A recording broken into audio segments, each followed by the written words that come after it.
Liverpool, 1800 and something. Picture 78,000 people crammed into streets that were never meant to hold them. Now imagine those streets haven't been cleaned in weeks. The horses keep dropping their business everywhere.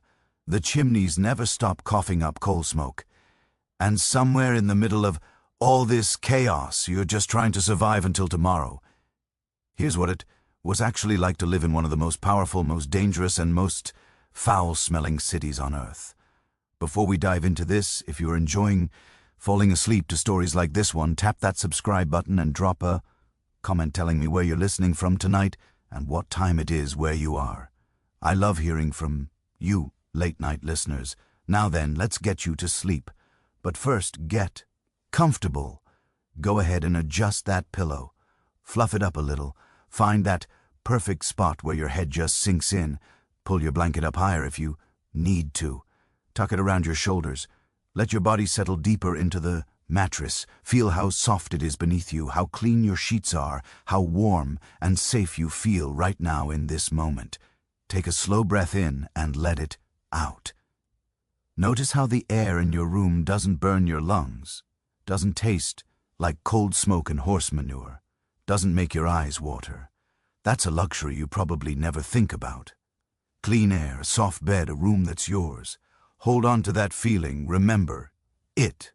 Because where we're going, none of those things exist.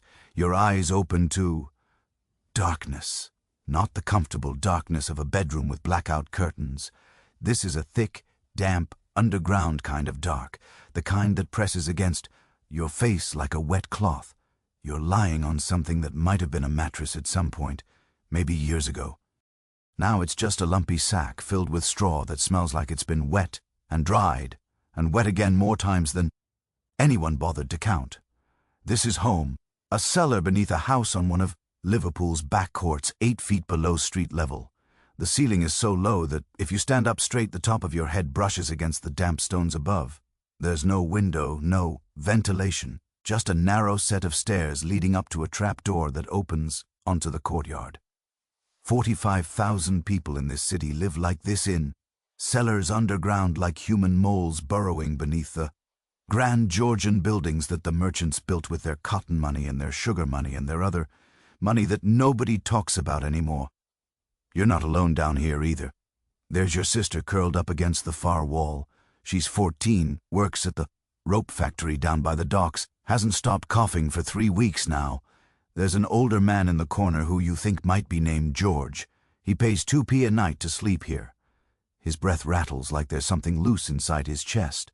And there's a woman with a baby who arrived yesterday. You don't know her name. She doesn't talk much. 5 people, 1 room underground. The smell is something you've learned to ignore. Sort of. The way you ignore the ache in your back from the dock work or the constant gnawing in your stomach. Human bodies packed together in a space with no air circulation. Chamber pots that get emptied into the courtyard above, where the contents sometimes seep back down through the stones during heavy rain. Mold growing on every surface. The sourness of unwashed clothes and unwashed skin. But here's the thing, you don't really notice it anymore. This is just what air smells like to you. It's the only air you've ever known. You know it's morning because you can hear the world waking up. Above you, footsteps on cobblestones. The clatter of wooden cartwheels. Someone yelling in Irish. Someone else yelling in Welsh. A baby screaming somewhere nearby. The deep resonant bells of St. Nicholas Church tolling the hour. That's your alarm clock. The Sailors' Church, they call it. Its spire, rising up over the waterfront like a finger pointing at heaven. Sailors coming home from months at sea would spot that spire and know they'd finally made it back to Liverpool. You count the bells. 5, 6, 6 in the morning. Time to move. Your muscles protest as you sit up. Every part of you aches from yesterday's work, hauling cotton bales up from ship holds, carrying barrels of sugar across the quayside, loading and unloading until your arms felt like they might fall off. And for what? 4 shillings and 6 pints, enough to pay for this cellar, buy some bread and put a few pennies aside for when the work dries up, because the work always dries up eventually. That's the thing about being a dock worker in Liverpool. There's no guaranteed employment, no steady wage. Every morning you show up at the dock gates and hope that someone picks you out of the crowd. Hope that the ships have come in. Hope that today isn't the day you go home empty-handed while your sister coughs herself to sleep and the baby next door cries because there's no milk. You pull on your shirt. It's the same shirt you wore yesterday, the same shirt you'll wear tomorrow. You own exactly 2 shirts, and the other one is too torn up to be decent. This one has holes too, but they're smaller holes, more respectable holes. Your trousers are held up with a piece of rope because the button broke off months ago. Your boots have holes in the soles that you've stuffed with newspaper. The newspaper gets wet and falls apart every time it rains, which is constantly. This is Liverpool. It's always raining, or about to rain, or just finished raining. You climb the stairs, push open the trapdoor, and emerge into the courtyard. Okay, so a court is basically a small enclosed yard surrounded on all sides by buildings.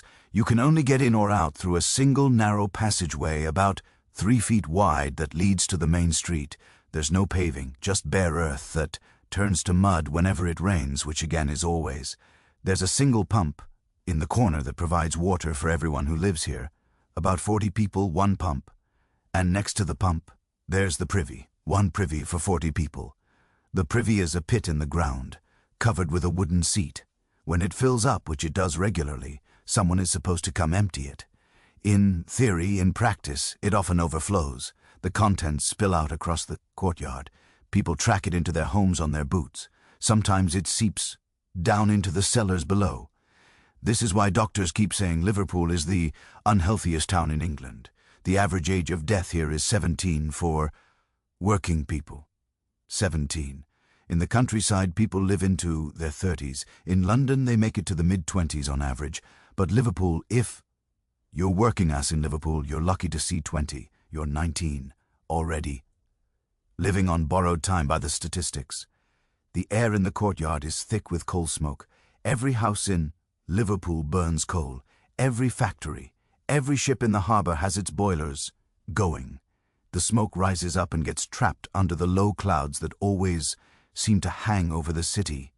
It creates this permanent haze, a yellow-grey fog that coats everything in a layer of soot. By the end of the day, the inside of your nose will be black. Your snot will be black. Your spit will be black. That's just how it is. And then there's the horse manure. Liverpool is powered by horses, thousands of them. Every cart, every carriage, every delivery, wagon, all horses. And horses, as you're probably aware, produce a significant amount of waste, something like 15 to 30 per horse per day. Multiply that by the thousands of horses working the streets of Liverpool, and you looking at mountains of manure piling up faster than anyone can shovel it away. The streets are literally covered in the stuff. In summer, it bakes dry and crumbles into a fine dust that gets into everything. In winter, it mixes with the rain and the mud to create a thick, glutinous paste that can suck the boots right off your feet. Right now, in the early morning chill, it's somewhere in between, wet enough to squelch, dry enough to release that distinctive aroma. Horse, smoke, sewage, unwashed, humans. This is the perfume of Liverpool in 180-something. You make your way through the passage and out onto the street. The sun hasn't properly risen yet, but the city is already in motion, already chaotic, already loud. Carts rumble past, carrying goods toward the docks. Street sellers are setting up their pitches, calling out in half a dozen different accents. Women with baskets on their heads, children darting between the traffic, dogs sniffing through piles of garbage, a dead horse lying in the gutter that's been there for at least 2 days waiting for someone to come saw it into pieces small enough to haul away. Nobody does anything about a dead horse until it starts to rot, and even then they're not in any great hurry. You step around it and keep walking. The buildings rise up on either side of you. Tall, narrow, soot-stained brick. These were probably nice houses once 20 years ago, 30, before the city's population exploded, before they started cramming 10 families into buildings designed for one. Now the windows are cracked or boarded up. The doors hang off their hinges, washing lines stretch across the narrow streets, dripping onto the heads of people walking below. Every few yards there's a gap. Doorway, leading to another court like the one you just left. Another cluster of families living in cellars. More chamber pots being emptied out of upper windows. More children playing in mud that isn't really mud. But here's the strange thing. Mixed in with all this poverty, all this squalor, you can see evidence of extraordinary wealth. There at the end of the street, a Georgian townhouse with clean windows and a freshly painted door, a brass knocker, gleaming in the early light, a servant sweeping the front steps. These are the homes of the merchants, the ship owners, the men who built their fortunes on the triangular trade. Liverpool to Africa, Africa to the Americas, Americas back to Liverpool, a circuit of commerce that made this city one of the richest in the entire British Empire. The slave trade was formally abolished a few years back, 1807, but the wealth it created is still here, still visible in the elegant Georgian squares, in the grand public buildings, in the fine clothes of the merchants' wives as they're helped into their carriages, and in the cellars where people like you live underground because there's nowhere else affordable. That's Liverpool for you. A city of extremes, grand wealth and crushing poverty existing side by side, sometimes literally next door to each other. The rich stepping over the poor in the street, the poor staring up at windows they'll never see the inside of. You turn a corner and there it is, the waterfront. Even after all these years of living here, it still takes your breath away, not in a beautiful way, more in a how is this even possible way. The docks stretch along the riverfront for what feels like miles. Quays and basins and warehouses and cranes, ships of every size crowding against each other, tall ships with their masts creating a forest of wood against the sky, smaller vessels darting between them like insects. River Murray beyond, grey and choppy, dotted with more ships waiting their turn to unload. This is where Liverpool's power comes from. This vast, complicated, constantly moving machine of commerce. Cotton from America, sugar from the Caribbean, tobacco, coffee, rum, timber from Canada, iron ore from wherever they're digging it up these days, all of it flowing through Liverpool, all of it handled by men like you. The dock gates are already surrounded by a crowd. There must be 100 men here, maybe more, all of them hoping for work, all of them knowing there isn't enough for everyone. You recognize some faces. The tall Irishman with the broken nose, the older fellow who used to be a sailor until he lost 3 fingers to a winch accident, the group of Welsh lads who stick together and speak their own language and don't mix much with anyone else. You push your way through to find a spot near the front. This matters. The hiring foremen tend to pick from what's closest. If you're stuck at the back, you might as well not have come. A man climbs up onto a crate, big belly, red face, the kind of face that comes from drinking too much beer and eating too much meat, while the people around him go hungry. This is one of the master stevedores, the men who organize the dock labor, the men who decide whether you work today or starve. He scans the crowd with the expression of someone picking livestock at market. Nobody speaks, nobody moves. 100 men holding their breath, waiting to be chosen, knowing that most of them won't be. This stevedore points. You, not you, you. There, the big one. No, not you, the other big one.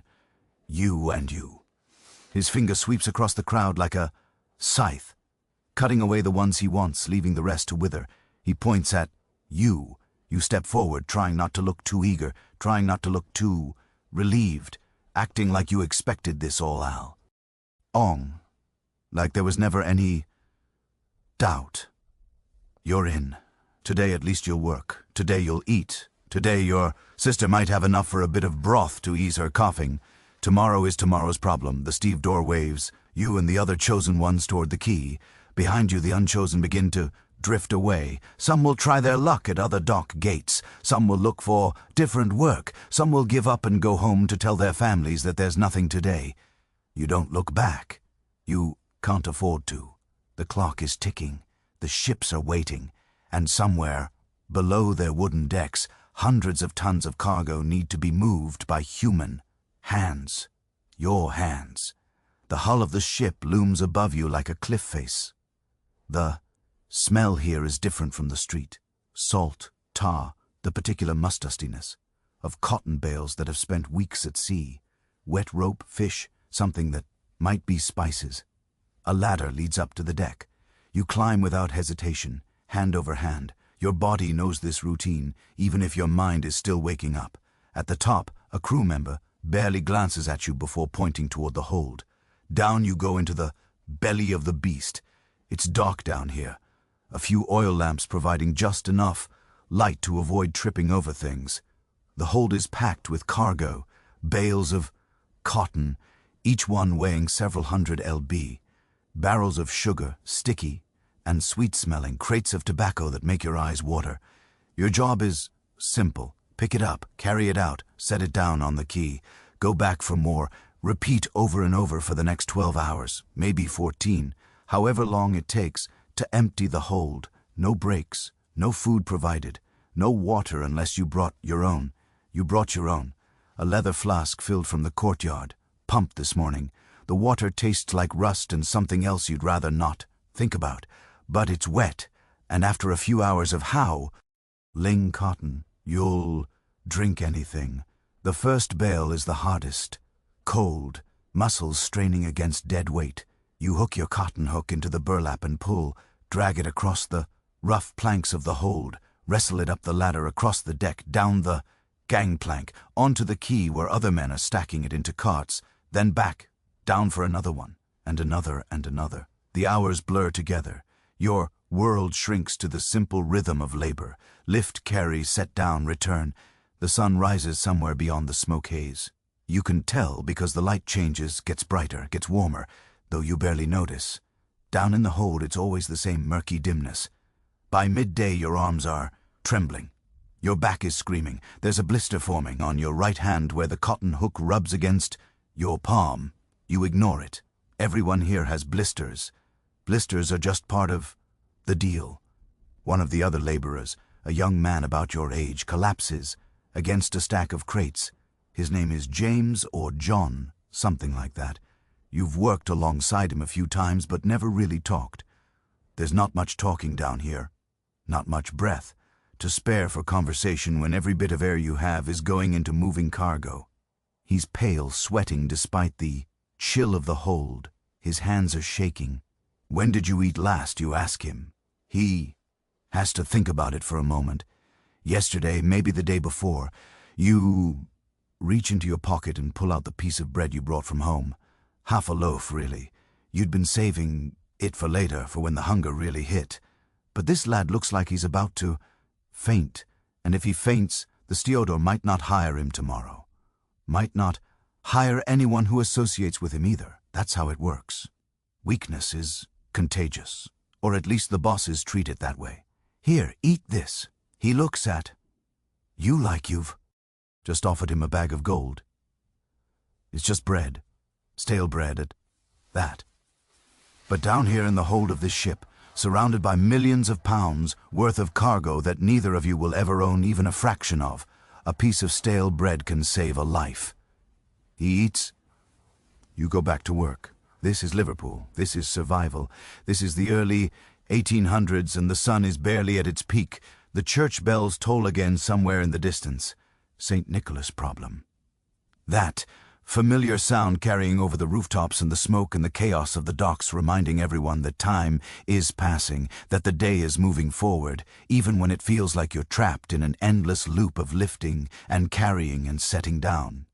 You think about that spire, the one the sailors used as a landmark, the one they called Our Lady in St. Nicholas. It's been standing there since medieval times, watching over this waterfront, watching ships come and go, watching Liverpool transform from a tiny fishing village into this sprawling monster of a city.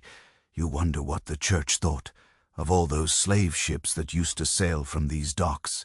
Wonder if anyone ever prayed for the people packed into those holds. Probably not. Probably they just prayed for profit. But that's history now, ancient history almost. The trade ended years ago. The ships carry different cargo these days. Cotton instead of people, sugar instead of suffering. Well, less suffering anyway, a different kind of suffering. The kind where you work until your body breaks instead of the kind where you're worked until your body breaks as someone else's property. Progress, they call it. You grip your cotton hook and descend back into the darkness. The afternoon crawls, by one cotton bale at a time. Your shoulders have gone numb, which is actually a blessing because it means they've stopped hurting. Your hands are a different story. The BL. Ister on your right palm has burst open, leaving raw skin that stings every time you grip the cotton hook. You've wrapped a strip of cloth around it, torn from the hem of your shirt. It helps a little, not much. The lad you gave your bread to earlier is still working, still on his feet. He catches your eye across the hold and gives you a small nod. That's all. No words, just acknowledgement. In this world, that's practically a declaration of lifelong friendship.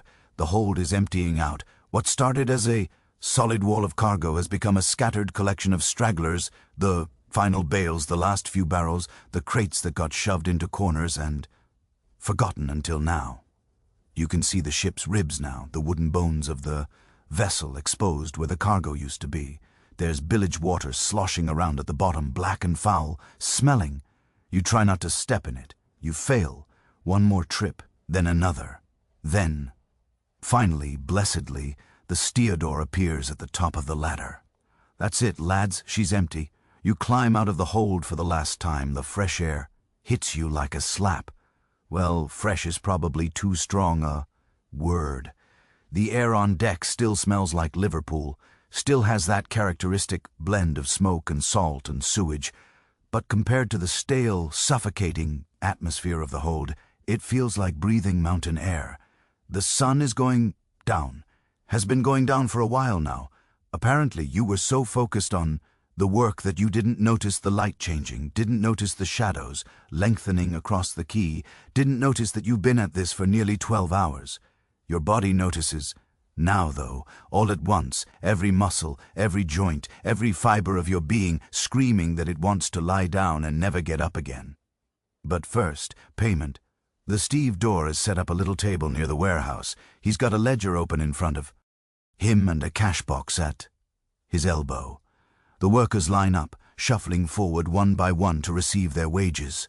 When it's your turn, he barely looks at you, just runs his finger down the list, finds your name, and counts out the coins. 4 shillings, 6 pints.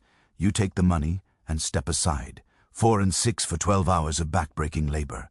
Roughly 4 pint an hour. Less than what some of these merchants spend on a single glass of wine with their dinner. But it's money. Real money. Coins in your pocket. Enough to keep the cellar roof over your head for another week. Enough to buy food. Enough to maybe, if you're careful, set a little aside for the days when there's no work at all. You count the coins twice. Old habit. Then you tuck them deep into your pocket, keeping your hand over them as you walk. Pickpockets work these docks. Everyone knows it. Kids mostly. Fast little fingers that can lift a man's wages before he even knows they're gone. You've seen it happen to others. You're not about to let it happen to you. The quay is quieter now. The frenzy of the day has died down. Ships are settling in for the night. Their crews either ashore drinking or below deck sleeping. The cranes stand still. The carts have stopped their endless rumbling. Even the seagulls seem to have called it a day, though a few still wheel overhead, screaming at nothing in particular. You start walking, not toward home, not yet. Your legs are moving on their own, carrying you along the waterfront, and you let them. After 12 hours in a dark hold, you need to see the sky for a while, need to feel the wind on your face, need to remember that the world is bigger than cotton bales and ship ladders. The River Mersey stretches out to your left, grey water under a grey sky. But there's a strip of orange and pink at the horizon where the sun is making its exit. Beautiful almost if you ignore the floating garbour. And the cold smoke and the raw sewage outlet emptying into the water about 50 yards upstream. You walk past warehouse after warehouse, massive brick buildings 4 and 5 stories tall, their windows dark now that the working day is done. These buildings hold more wealth than you'll ever see in your lifetime.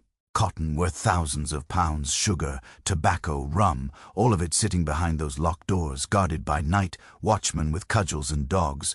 Sometimes you wonder what it would be like to own just one of those barrels. Just one, a barrel of sugar or a bale of cotton, something you could sell, something that could change your life. But that's not how it works. The cargo belongs to the merchants. The merchants own the ships. The ships employ the stevedores.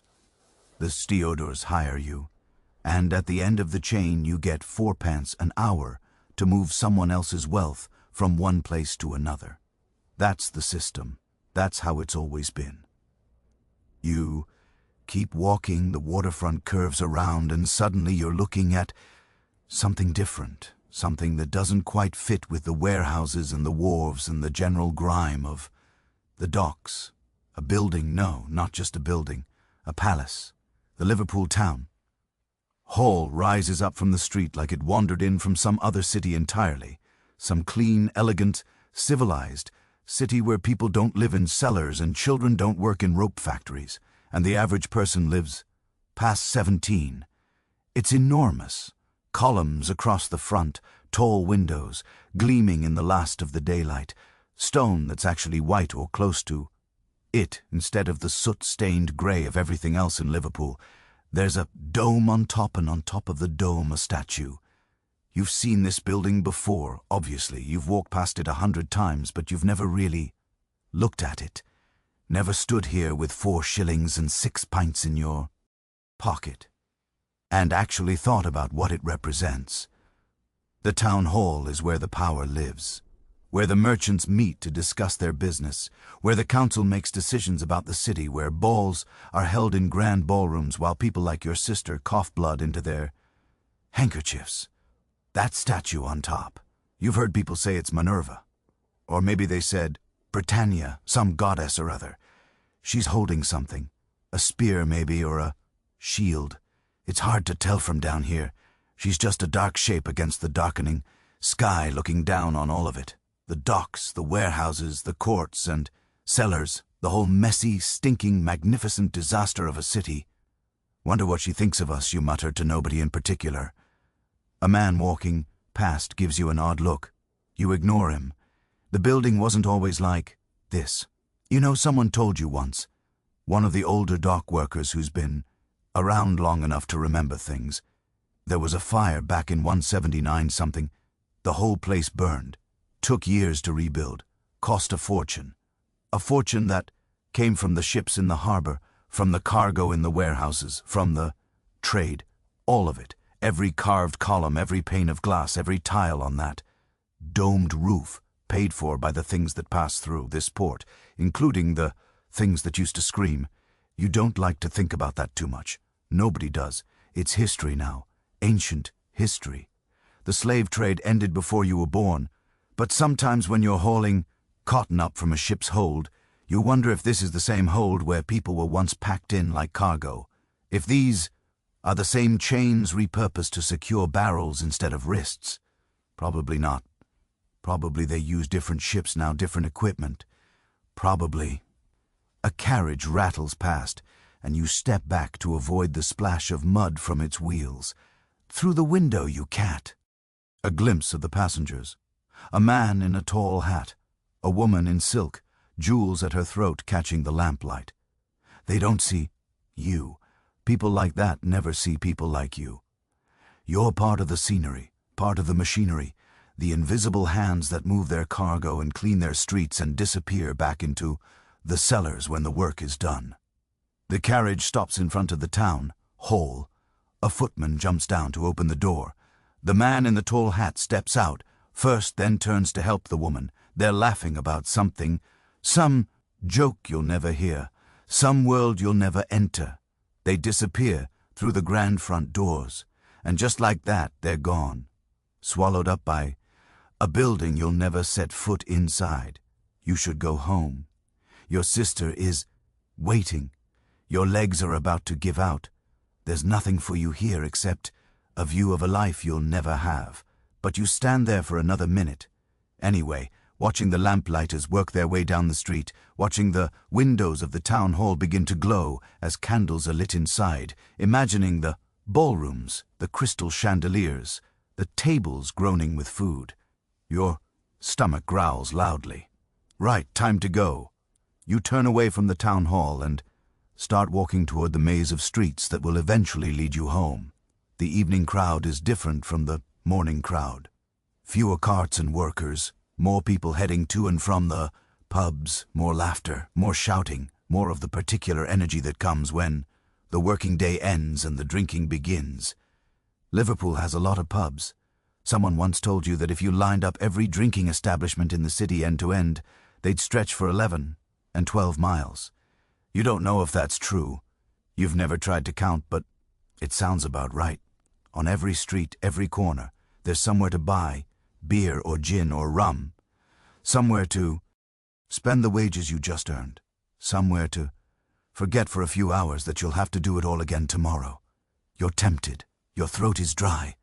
Your muscles are aching. A drink would take the edge off, would make the long walk home feel shorter, would give you something to do with your hands besides pressing them against the coins in your pocket. But no, not tonight. Tonight, every penny matters. You keep walking. The streets get narrower as you move away from the waterfront. The buildings get taller, the light gets dimmer, gas, lamps here and there, but not enough. Never enough. Shadows pull in doorways and alleys. Shapes move in the darkness. Some of them human, some of them probably rats. You walk faster. This part of town is where the Irish live, mostly. Wave after wave of them coming across the sea to escape whatever horrors they're escaping from back home. Famine, poverty, things you don't fully understand because you've never been to Ireland and probably never will. They come to Liverpool thinking it'll be better. Sometimes it is, sometimes it isn't. You hear their accents everywhere, in the shouts of children playing in the gutters, in the arguments spilling out of tenement windows, in the songs drifting from the pubs, sad songs about places they'll never see again. There are Welsh here too, and Scots, and people from every county in England who came looking for work. Liverpool is a city of strangers, a city where everyone is from somewhere else, a city that swallows you up and spits you out and doesn't much care what happens to you in between. You pass a group of children, huddled in a doorway, 5 of them, maybe 6. The youngest can't be more than 5 or 6 years old. They're not playing. They're just sitting there, watching, waiting for something or someone. One of them makes eye contact, with you, a boy. Thin face, sharp eyes, the kind of eyes that have seen too much and grown up too fast. You know what he's doing, what they're all doing. They're working. Just not the kind of work that shows up in ledgers or pays wages at the end of the day. They're watching for marks, for victims, for anyone stupid enough to walk through here with money in their pocket and their guard down. You keep your hand on your coins and keep moving. The boy doesn't follow you. Maybe you look too poor to bother with. Maybe you look too alert. Maybe he's waiting for someone better. Either way, you're grateful. A few more streets, a few more turns. The buildings pressing in closer and closer until you can almost touch both walls with your outstretched arms. The smell getting worse, the sounds getting louder, babies crying, dogs barking, someone somewhere smashing something made of glass, home, or what passes for it. You duck through the narrow passage into the courtyard. The pump is still there. The privy is still there, reeking as always. The trap door leading down to your cellar is still there, right where you left it. You lift it open and descend into the darkness. Your sister is awake, sitting up against the wall, wrapped in a blanket that's more holes than fabric. The older man, George or whatever his name is snoring in his corner. The woman with the baby is nursing or trying to. The baby isn't crying right now. Small mercies. You made it back, your sister says. Her voice is the cough is getting worse. You can hear it in every word. Made it back. You sit down next to her and pull out your wages. In the darkness you can barely see the coins, but you count them by feel. 4 shillings, 6 pints, all still there. Good day, she says. Good enough. You give her one of the shillings for food tomorrow, for whatever medicine she can find, for whatever might help. She takes it without arguing. That's how you know how bad she's feeling. Normally, she'd insist you keep it. Normally, she'd say, she's fine. She doesn't need anything. Save your money. Tonight, she just closes her fingers around the coin and says, thank you. You lean back against the damp stone wall and close your eyes. 12 hours of hauling cotton, 4 and 6 in wages, -1 shilling for your sister. That leaves 3 and 6. Enough to pay the rent, enough to eat, enough to survive another week, if the work holds out, if the ships keep coming, if your body doesn't give out before your luck does. Above you, through 8 feet of earth and stone, you can hear Liverpool settling in for the night, the last carts rumbling home, the drunks singing their way between pubs, the church bells of St. Nicholas tolling the hour. You count the bells. 9, 10, 10. Late, but not too late. Tomorrow you'll do it all again. Wake up at 6. Walk to the docks. Hope to be chosen. Haul cargo until your arms fall off. Collect your wages. Walk. Home. Sleep. Repeat. This is your life. This is what survival looks like in Liverpool in the early 1800s. But for now, in this moment, you're done. The day is over. Your sister is beside you. There's money in your pocket. And somewhere above the smoke and the clouds, there might even be stars. You wouldn't know. You've never seen them from down here. Sleep comes slowly. It always does in this damp darkness. But eventually it comes, and for a few hours at least, you're somewhere else. Somewhere the air is clean and the beds are soft and nobody has to work themselves to death just to earn enough for bread. Maybe somewhere like that exists, somewhere in the world. Maybe someday you'll find out. For now, though, there's only Liverpool, only the cellar, only the endless, grinding, beautiful, terrible struggle to survive. And tomorrow you get to do it all over again. 3 days later, and the ships have stopped coming. It happens sometimes. Bad weather out in the Irish Sea, delays. At the American ports, some bureaucratic tangle that keeps the cargo sitting in warehouses across the Atlantic instead of here where it belongs. Whatever the reason, the result is the same. No ships, no work, no wages. You've been to the dock gates every morning, stood in the crowd with the other men, watched the steaders shake their heads and walk away. Nothing today, lads. Try again tomorrow. Tomorrow comes. Same story. So now you're walking through Liverpool with nothing to do and nowhere to be, which sounds like a luxury until you remember that every day without work is a day without pay. Every day without pay is a day closer to not making rent. Every day closer to not making rent is a day closer to the street. And your sister is getting worse. The cough has deepened. It comes from somewhere down in her chest now, a wet rattling sound that keeps you awake at night. She's been spitting blood into a rag she thinks you haven't noticed. You've noticed. You just don't know what to do about it. The shilling you gave her bought some medicine from a woman down the street, some kind of tonic. Smelled like alcohol and something bitter. Might have been herbs, might have been poison for all you know. It didn't help. Nothing helps. But she needs to eat. You both need to eat. And that means going to market. St. John's Market is about a 15-minute walk from your cellar. Through the courts and alleys and streets you've come to know so well, you could navigate them blind. Past the dead horse that's finally been cleared away, leaving only a dark stain on the cobblestones. Past the gin shop where a woman is already drunk at 10 in the morning, leaning against the doorframe and singing something sad.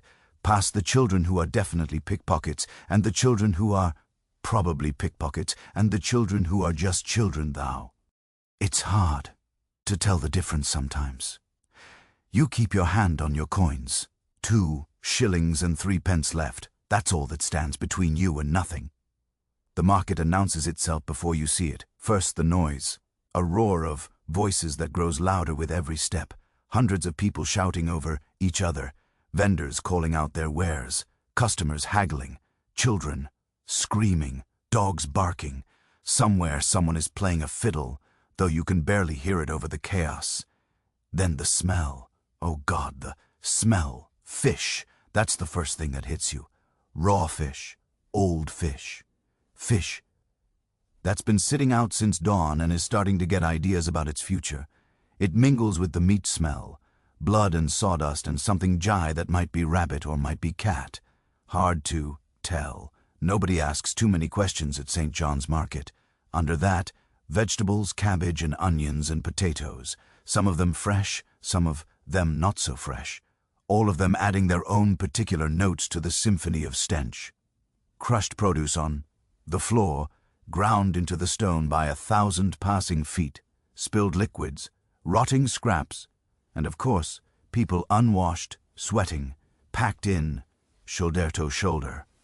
The same unwashed body smell you know from your cellar, multiplied by hundreds. Welcome to St. John's Market, the place where Liverpool feeds itself.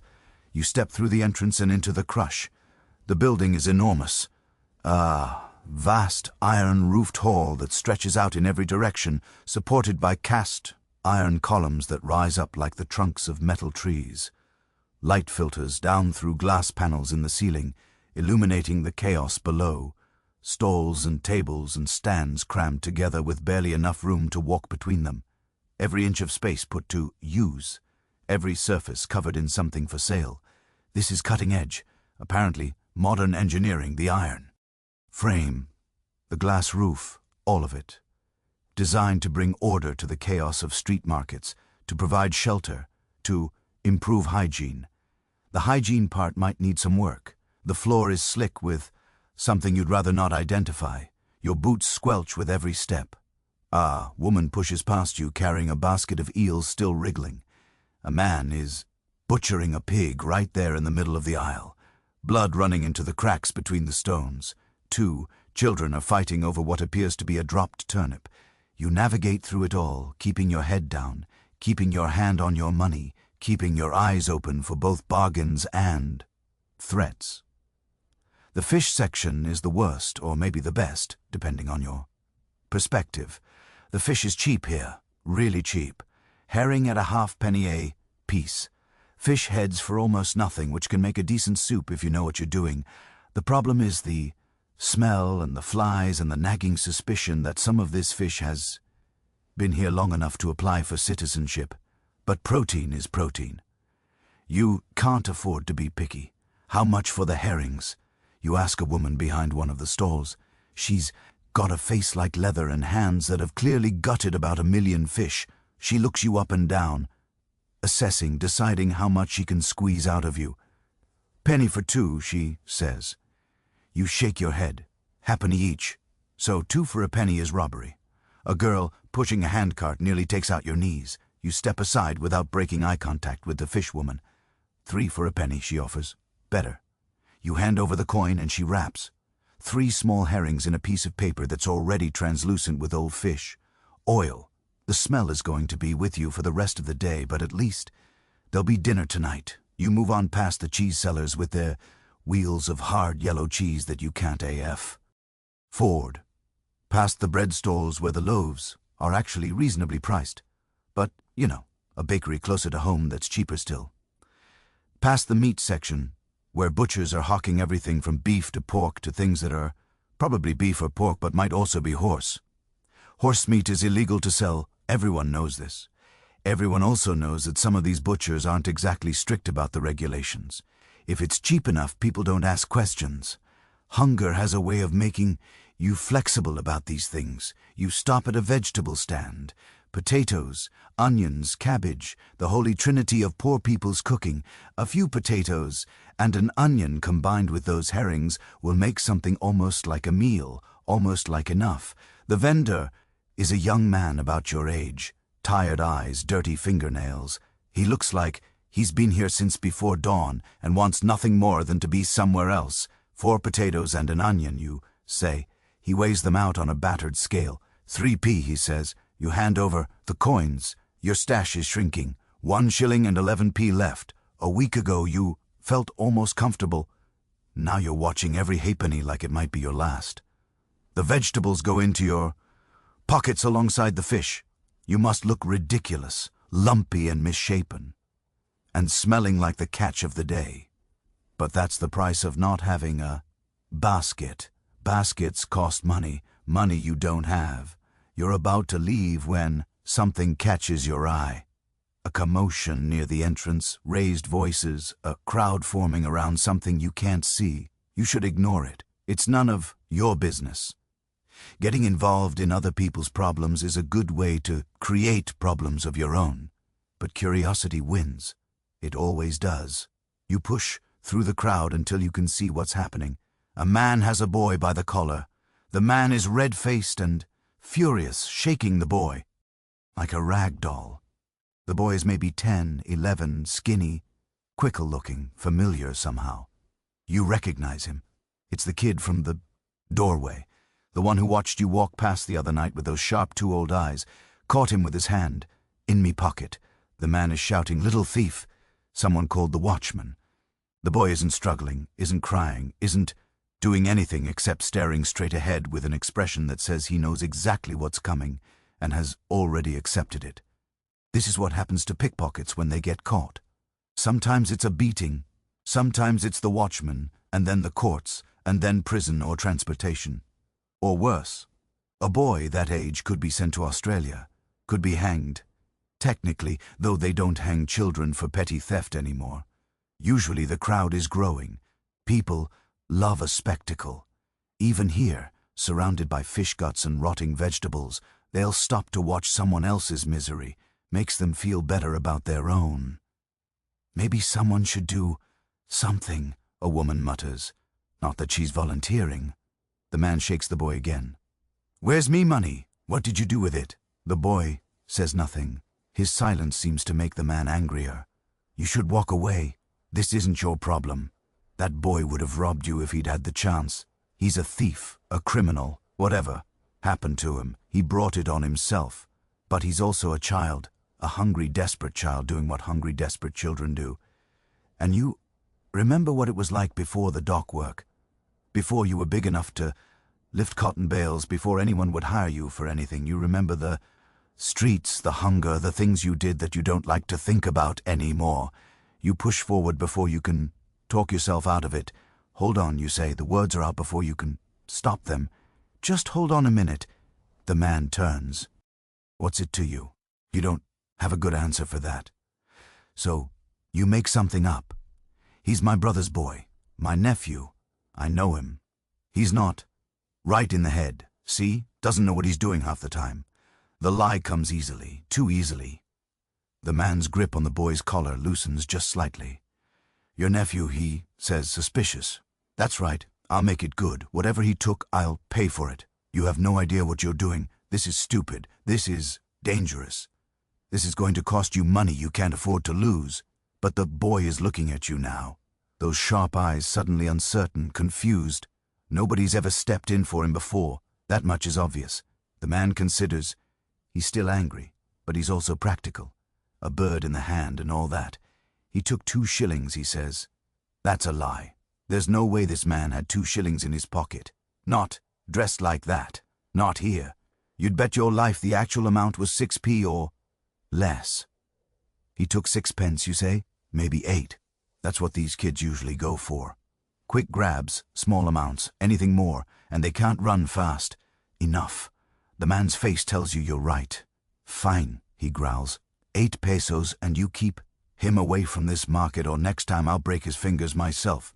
You hand over 8p you desperately needed.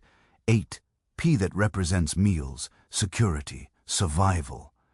The man releases the boy and disappears into the crowd, muttering about thieves and vermin and the decline of civilized society. The boy stands there staring at you. Why you do that? He asks. Good question. You're not sure you have an answer. 'Cause I'm an idiot, you say. Now, get out of here before someone else catches you. He doesn't move. Those eyes, assessing you, trying to figure out your angle. Everyone's got an angle. That's what his eyes say. Nobody does anything for free. I don't want anything from you, you say. Just go and maybe try not to get caught next time. Something shifts in his face. The weariness doesn't disappear exactly, but it settles into something else, something almost like respect. He reaches into his shirt and pulls out a coin. Hands it to you. It's a shilling. What's this? What I actually took. He says that man was lying about the 8p. I got a shilling off him before he noticed. You stare at the coin, then at the boy, then back at the coin. He's giving you money. This child pickpocket is giving you money. More than you just paid to save him. Consider it even, he says, and then he's gone. Vanished into the crowd like smoke, like he was never there at all. You stand in the middle of St. John's Market holding a shilling that a 10-year-old thief just handed you, surrounded by fish and vegetables and the endless noise of people trying to survive. This city, this mad, impossible, beautiful, terrible city. You pocket the shilling and start walking home. The fish is already starting to smell worse, if that's possible. The potatoes are bruising against your hip with every step, but you're smiling. You can't help it. In a world that seems designed to grind people down, sometimes the strangest things happen. Sometimes a pickpocket pays you back. Your sister is asleep when you get home, or pretending to be asleep, which amounts to the same thing. The cellar is quiet except for her breathing. That rattling, wet breathing that scares you more every day. You set the food down and start preparing dinner. There's a small fire pit in the corner. Not really allowed, but everyone does it. You get a little fire going, with scraps of wood and dried leaves, just enough to cook the fish. The smoke rises up through the cracks in the trapdoor. Nobody complains. Everybody does it. The whole court probably smells like smoked herring by now. The fish sizzles. The potatoes go into the pot of water you fetch from the pump earlier. The onion gets chopped and added to the mix. It's not much. It's barely anything, really. But it's food. It's dinner. It's another day survived. Your sister wakes up to the smell of cooking. "You're back," she says. Her voice is worse than this morning, weaker. "I'm back. Got some fish, potatoes. You need to eat." She doesn't argue. That scares you more than anything. You divide the food onto 2 plates, chipped plates salvaged from somewhere. You don't remember where. The portions are small, but they're equal. She tries to give you some of hers. You refuse. She needs it more. Outside, somewhere in the distance, a church bells. Not St. Nicholas this time. A different church. There are so many churches in Liverpool. They seem to breed like rabbits. Every denomination, every faction, all of them promising salvation while people die in cellars 8ft underground. You eat in silence. The fish is better than you expected, fresh enough. The potatoes are filling. The onion adds something that almost resembles flavor. For a few minutes, everything is almost peaceful, just the two of you sharing a meal, pretending that tomorrow isn't coming, but tomorrow is always coming. That's the thing about tomorrows, they never stop. You finish your food, clean the plates, bank the fire so it won't burn through the night. Your sister has fallen asleep again. Real sleep this time, not pretending. You can tell by the way she's breathing. Still that terrible rattle, but deeper now, slower. You lie down next to her and stare up at the darkness where the ceiling should be. 1 shilling and 14p left, plus the shilling from the boy. 2 shillings and 14p total, enough for maybe another week if the work comes back, if the ships start arriving again, if nothing else goes wrong in Liverpool. Something always goes wrong. But that's tomorrow's problem. For now, you close. See your eyes and let the darkness take you. The sound of the city fades. The smell of fish and smoke and underground air fades. Everything fades into the soft, empty space between waking and sleeping. And somewhere out there in the maze of streets and courts and cellars, a 10-year-old pickpocket is probably robbing someone else. You hope he doesn't get caught. Sunday morning, no. Work today, even if there were ships. The Sabbath is the one day when Liverpool pretends to be respectable. The docks fall quiet. The warehouses stay locked. The endless machinery of commerce grinds to a halt for a few hours so that everyone can put on their best clothes and pretend they're not the same people who were cursing and spitting and shoveling horse manure yesterday. Your best clothes are the same as your worst clothes. The shirt with fewer holes, the trousers held up, with rope, but you've washed your face at least. Use the last of the water from the pump to scrub the worst of the dock grime from your skin. You almost look presentable. Your sister wanted to come, insisted actually in that stubborn way she has when she's made up her mind about something. But the coughing fit that seized her this morning settled the argument. She's staying in the cellar, resting, trying to breathe without sounding like she's drowning. You told her you'd pray for her. She laughed, a wet, rattling laugh that turned into another cough. "Pray for yourself," she said. "God's not listening to either of us. Maybe she's right. But you're going anyway. Not because you believe exactly, but because on Sundays the church is open, their doors, and for a few hours you can sit somewhere that isn't underground. Somewhere with light and air and space, somewhere that smells like candle wax instead of sewage. St. Nicholas is the closest, the sailor's church, the one whose bells have been marking the hours of your life for as long as you can remember. You've never actually been inside. The walk takes you through streets that are strangely quiet, shops closed, pubs closed, at least officially, though everyone knows there are back rooms where a man can get a drink if he knows where to look. Children playing in the gutters, but fewer of them, dressed a little nicer, hair combed, like their mothers have been at them, with spit and determination, trying to make them look like proper Christian children for a few hours. The church appears ahead of you, rising up from the waterfront like it's grown there, like it's as much a part of Liverpool as the docks themselves. And it is really. It's been here since medieval times, watched over this riverbank while Liverpool grew, from a fishing village to a market town to whatever it is now. This sprawling, stinking, magnificent monster of a city, the spire is what catches your eye first, tall and elegant, pointing straight up at the sky like a finger, accusing heaven of something. That spire has guided sailors home for generations. You've heard the old-timers talk about it, how they'd be out on the Irish Sea, weeks at sea, months at sea, and then they'd spot that spire on the horizon and know they'd made it, know they'd survived, know that Liverpool was waiting with all its chaos and its filth and its promise of solid ground. But the spire you're looking at isn't the original. An old man told you that once one of the night watchmen at the docks killing time during a quiet shift. The spire you see now was built to replace the one that fell. 1810, he said. February, a Sunday morning, just like this. The bells were ringing. Families were gathering for service. Children from the local charity school, the poor kids who got their education from the church's generosity, were filing into the nave. And then the spire came down just like that. No warning. One moment it was standing there solid as it had been for 60 years. The next moment it was falling, crashing through the roof of the church, stone and timber and slate, coming down on the people below. 25 dead, that's what the old man said. 25 people killed in an instant, most of them children. You think about that as you approach the church doors. Think about those families walking in on a peaceful Sunday morning just like you're doing now. Think about the parents who lost children, the children who lost parents, the horror of it. One moment you're praying, the next moment the sky is falling. They rebuilt, of course. Liverpool always rebuilds. The spire went back up taller and stronger than before. The roof was repaired. The pews were replaced. Within a few years, you probably couldn't even tell anything had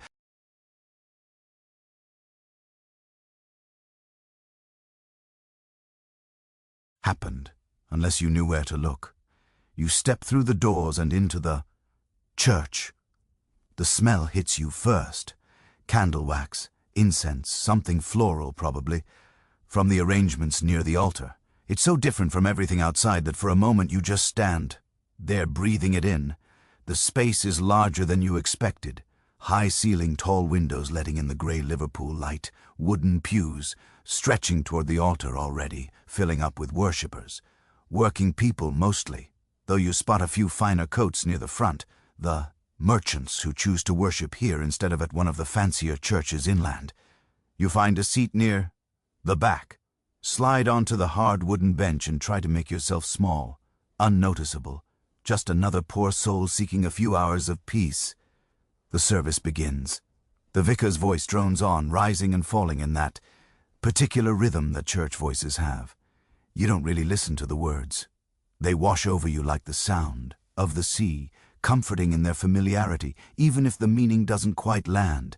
Instead, you look around. The walls are covered in plaques, memorial tablets, names and dates, and little inscriptions commemorating the dead.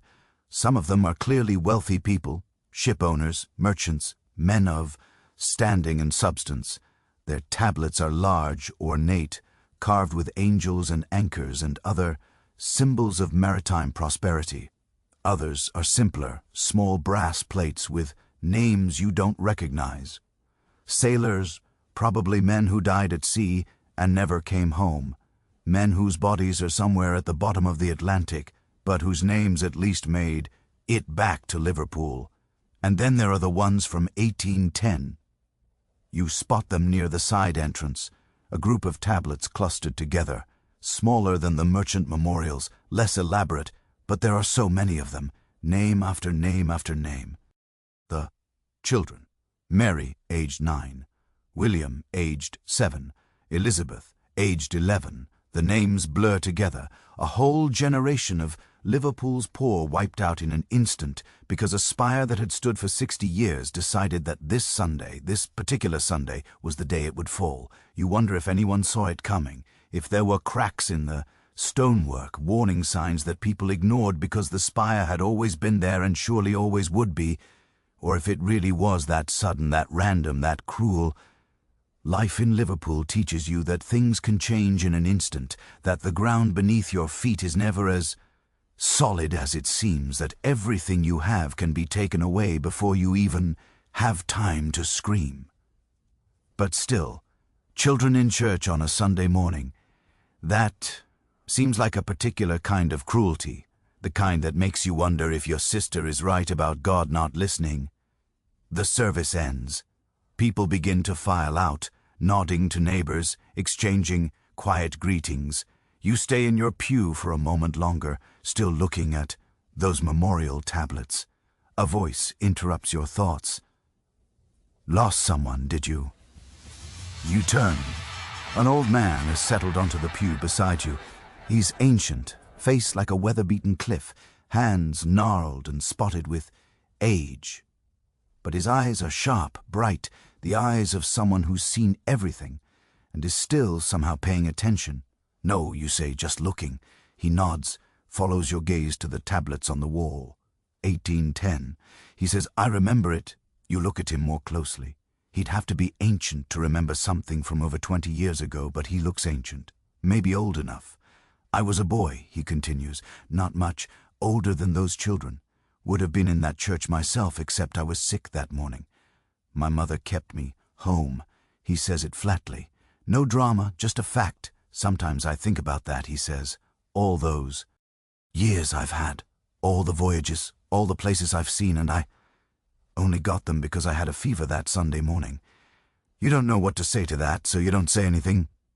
The old man shifts on the bench. His joints crack audibly. You work the docks, he says. It's not a question. How do you know? Your hands, the way you sit. I worked ships for 40 years. I can spot a dockman from a mile away. He holds up his own hands, scarred, calloused, missing the tip of one finger, on his left hand. Winch accident, he says, noticing your look. 1823. Got off lucky. Could have lost the whole hand. You think about the older dock worker you've seen at the gates, the one missing 3 fingers. Everyone's got a story like that. Everyone who works the waterfront long enough. What ships did you sail on? You ask. The old man is quiet for a moment. Something shifts in his face, a shadow passing behind those bright eyes. All kinds, he says. Eventually, merchantmen, traders, some of the fast-packet ships running mail to America. He pauses, and before that, before the trade ended, some of the other ships too. You know what he means? Everyone in Liverpool knows what the other ships were. The triangular trade, Liverpool to Africa, Africa to the Americas, Americas back to Liverpool. The circuit of commerce that built this city, the circuit that carried human cargo. You don't know what to say. What do you say to someone who was part of that? Someone who helped transport people in chains across an ocean, someone who's now sitting in a church, old and weathered, waiting to die like everyone else. The old man seems to read your thoughts. I was young, he says. Didn't think about what we were doing. Didn't want to think about it. The pay was good. The work was work. You loaded cargo. You sailed. You unloaded. You didn't ask questions about what the cargo was. He looks at his hands again. Boo. You hear things over the years. You hear what happened to those people after they left your ship. You meet men who worked the plantations. You read the pamphlets the abolitionists hand out. And you start to understand what you were part of. His voice has gotten quieter, almost a whisper. I've been coming to this church for 20 years now. Every Sunday, praying for something I can't name. Forgiveness, maybe, except I don't think there's enough forgiveness in the world for what we did. The church is nearly empty now. Just you and this old man and the memorial tablets on the walls. The candles are burning low. The grey light from the windows seems dimmer than before. Why are you telling me this, you ask? He shrugs. A tired, ancient movement. Because you're young, because you work the docks, because I see myself in you 40 years ago, before I knew what I know now. He turns to look at you directly, those sharp eyes fixing on yours. This city, he says, this whole city, every building, every street, every stone, it's all built on blood. The town hall, the grand houses, the warehouses full of cotton, all of it paid for by suffering, by people who were bought and sold like cattle, by children who died in chains before they ever saw land again. He gestures toward the altar. Even this church. You think those merchants donated money out of Christian charity?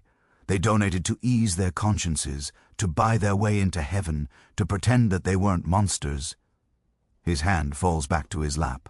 The trade ended 20 years ago, but the money didn't end. The money never ends. It just changes shape, becomes buildings, becomes power, becomes the city that you and I live in now. You sit with that for a moment, the weight of it, the knowledge that the ground you walk on, the air you breathe, the very streets you navigate every day, all of it has this history, this darkness, this blood. I didn't know, you say, which is stupid because everyone knows.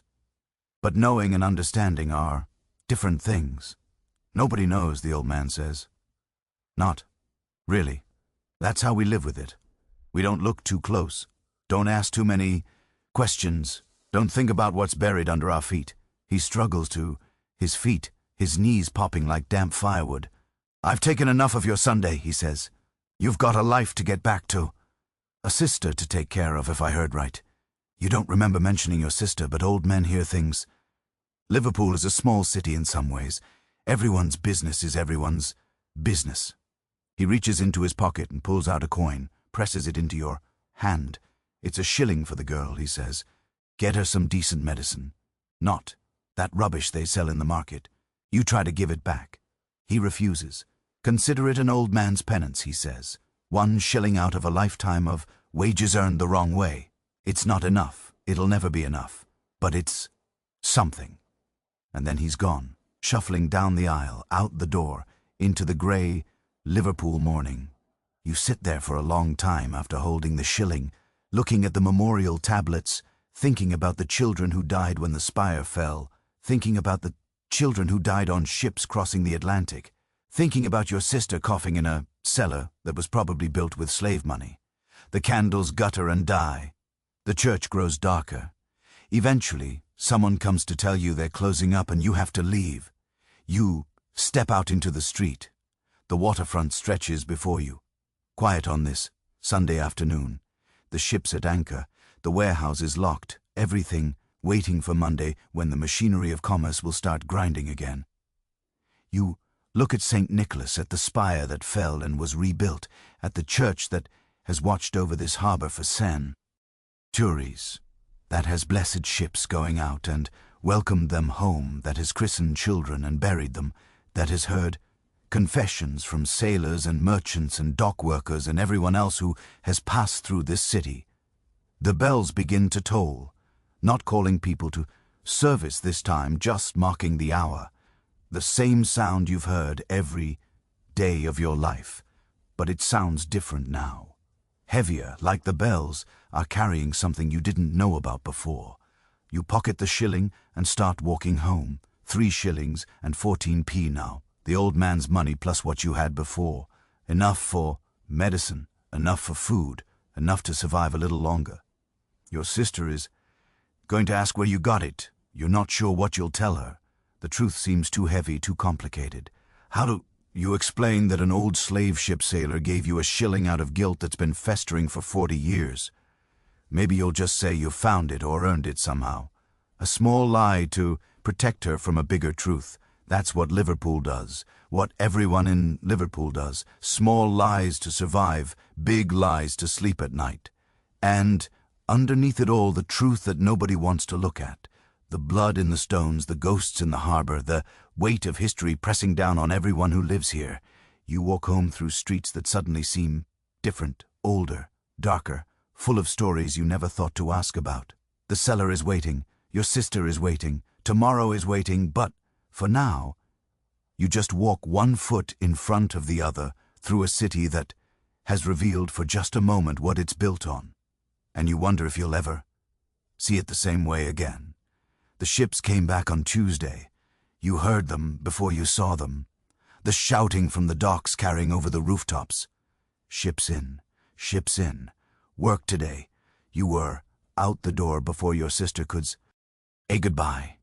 Down the passage, through the court into the streets, running now, or something close to it. Your body protesting every step, but your mind focused on one thing only, work. The crowd at the dock gates was bigger than usual. All those men who'd been turned away for days, all those empty pockets and hungry bellies, all pressing forward at once. You fought your way toward the front, elbows and shoulders and muttered curses.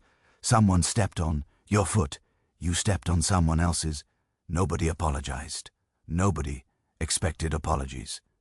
The stevedore climbed up on his crate. Same red face, same belly, same expression of a man choosing livestock. His fingers swept across the crowd. You. There. He pointed at you.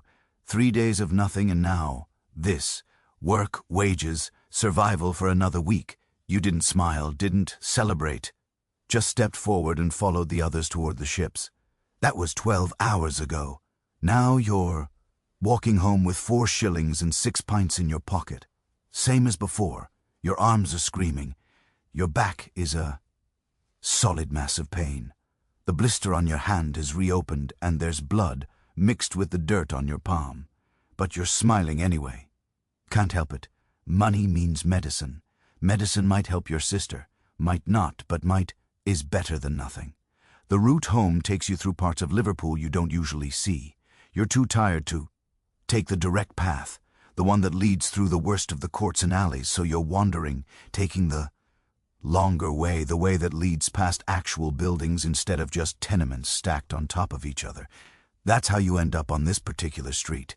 You're not even sure what street it is. Somewhere north of the docks, somewhere that was probably countryside, a few decades ago before Liverpool swallowed it whole. The buildings here are different, newer, purpose-built, they say, not old houses carved up into a dozen cramped dwellings. And then you see it, a building with a windmill next to it. Now, windmills aren't unusual in Liverpool. There used to be dozens of them. 74 at the last count, or so someone told you once, grinding grain for the city's bread, pumping water, doing all the work that wind could do before steam started taking over. But this windmill is right next to this building, and something about the building makes you stop. It's not grand, not like the town hall or the merchants' houses, but it's clean, well kept. There's a sign above the door, though you're too far away to read it, and there are people coming and going, young people, children maybe, or not quite children, young men and women moving with a strange kind of careful deliberation. You watch for a moment, trying to figure out what you're seeing. One of them bumps into a post. Not hard, just a gentle collision. He adjusts his path and keeps walking. No embarrassment, no surprise, like he expected it. And then, you understand they can't see. These are blind people. This is some kind of place for blind people. You've seen blind beggars on the streets. Of course, Liverpool has plenty of them. Men and women sitting in doorways with cups out asking for pennies, some of them faking it probably, but some of them genuinely unable to see. Casualties of accidents, or illness, or just bad luck. But you've never seen anything like this. A building dedicated to them, a place where they seem to be doing something other than begging. Curiosity pulls you closer. The sign above the door comes into focus as you approach. School for the Indigent Blind. Indigent. You know that word. It means poor. Desperately poor. A school for poor blind people. You stand there like an idiot, staring at the building, trying to make sense of it. Schools cost money. Schools are for people who can afford to send their children to learn reading and writing and arithmetic. Not for blind beggars. Not for people like the ones you see shuffling through Liverpool streets. Can I help you with something? A voice. You turn. A man is standing in the doorway of the building, middle-aged, well-dressed, but not extravagantly so. He has the look of someone who spends his days dealing with paperwork and his nights worrying about money. Administrator of some kind. A keeper of ledgers. Sorry, you say. I was just looking. The man studies you for a moment, taking in your dock worker's clothes, your calloused hands, your general air of exhaustion and poverty. You're welcome to come inside, he says, if you're curious. We don't turn people away. You should say no. You should go home. Your sister is waiting. The medicine won't by itself, but your feet are already carrying you toward the door. Inside, the building smells of wood shavings and something else, something you can't quite identify. The man leads you down a corridor past doors that open onto rooms full of people. Young people working at things. In one room they're weaving baskets, their fingers moving with incredible speed and precision, threading strips of cane together into shapes. They can't see what they're doing it by touch, alone. In another room they're making brushes, taking bristles and binding them to wooden handles, the same impossible dexterity, the same confidence.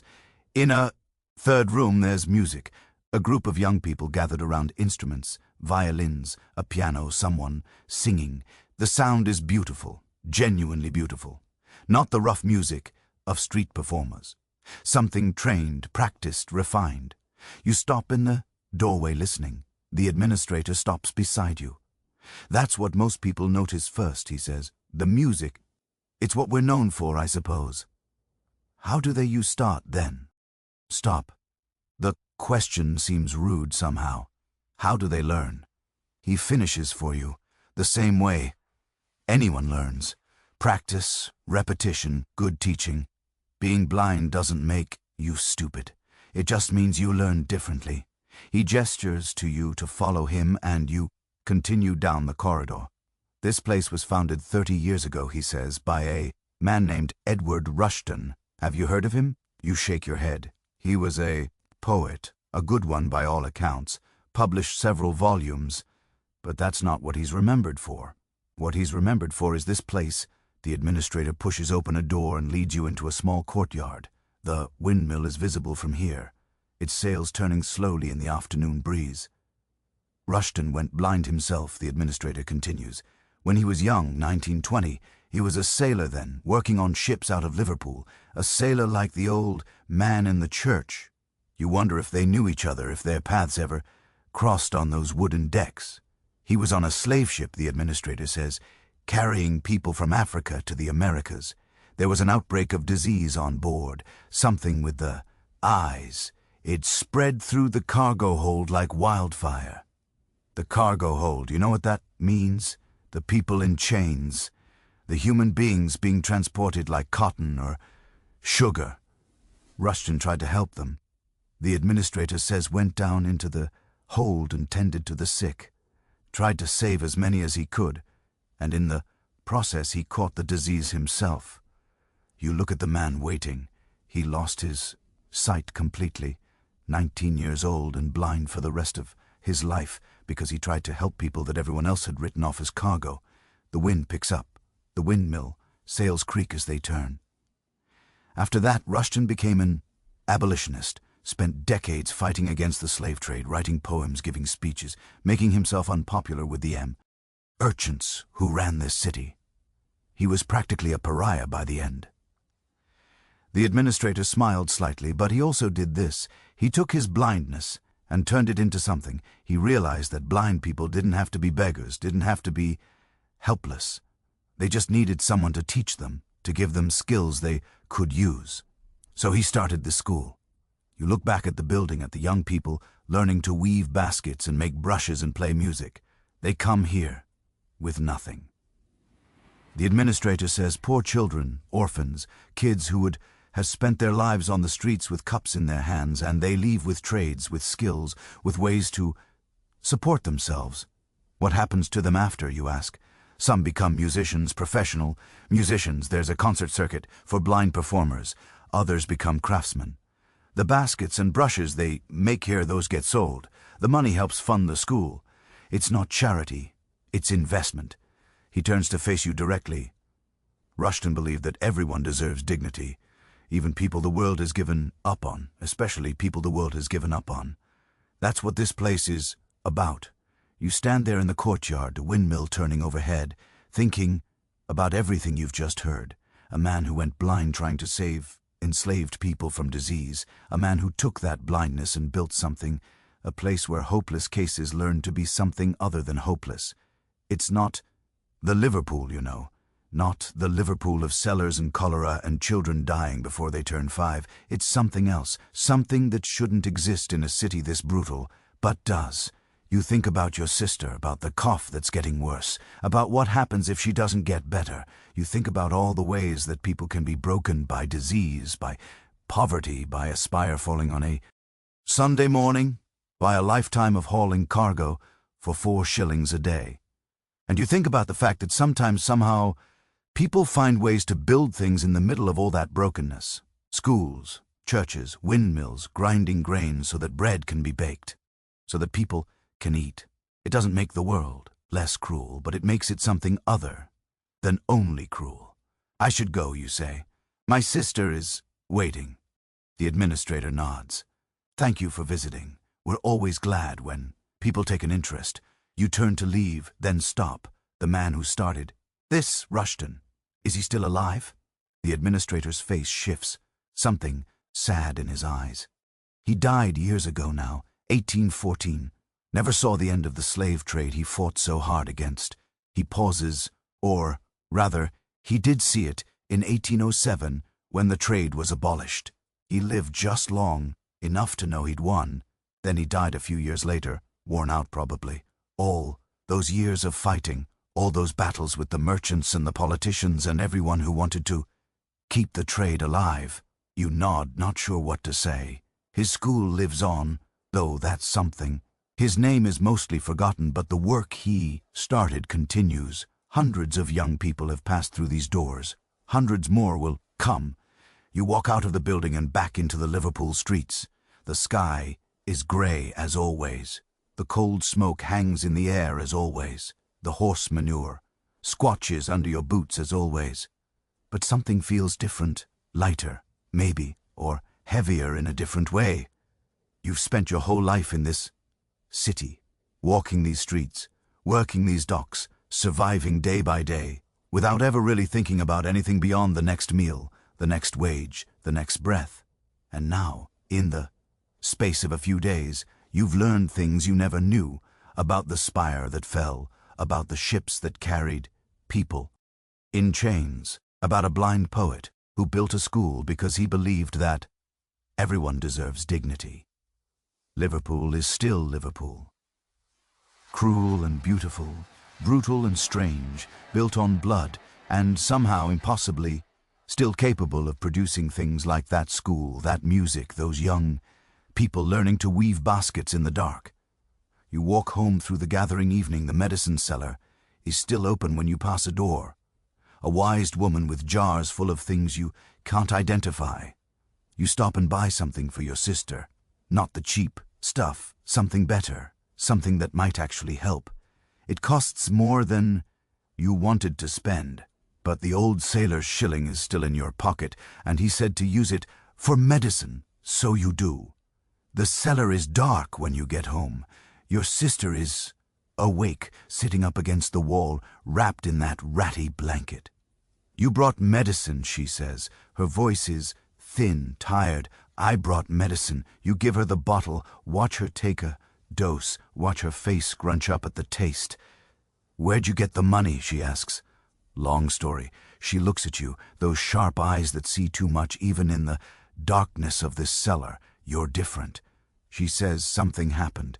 You think about the school, about Rushton, about a man who went blind, saving people he didn't have to save, and spent the rest of his life building something that mattered.